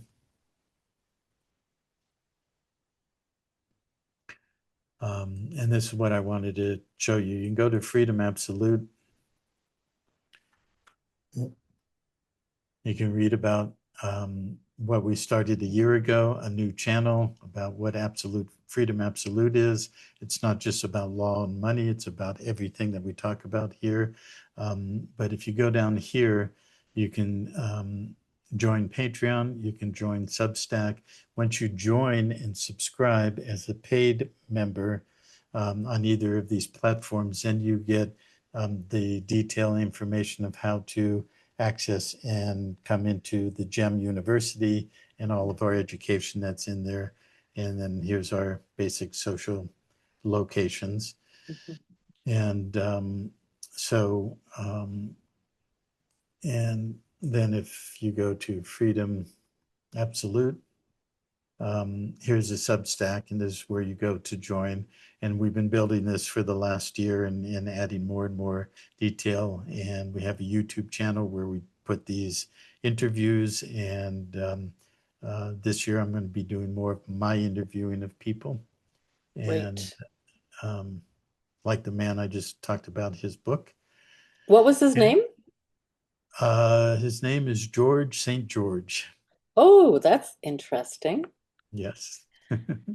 um, Uh, so you can go here on Substack and basically take those steps. Subscribe, then you get access to GEM University and all the education.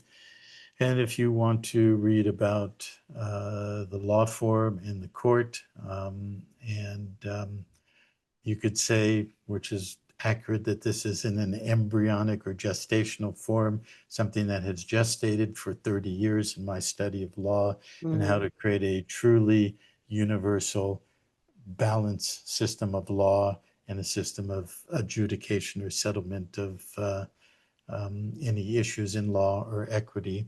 And you can read about that. And it has our foundational documents, which has some of the documents that I just showed you, the declarations and otherwise. So basically, that's where you find us, and or YouTube, Freedom Absolute, or Gemstone University.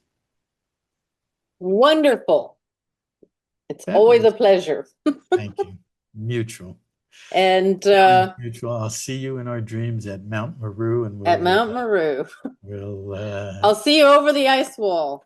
and we'll go over the ice wall. We just got to melt some of the frozen elements here, and the wall will open up, and we will open to greater creation and meet our brothers and sisters on the other side who are waiting for us to be liberated and start creating and repopulate the universes and bring the gift of our journey and our genetics and our capacity to create life unlimited. So we'll see you all there soon. That sounds good. Thanks, Ken. And thanks everyone for being here. Yeah. See ya.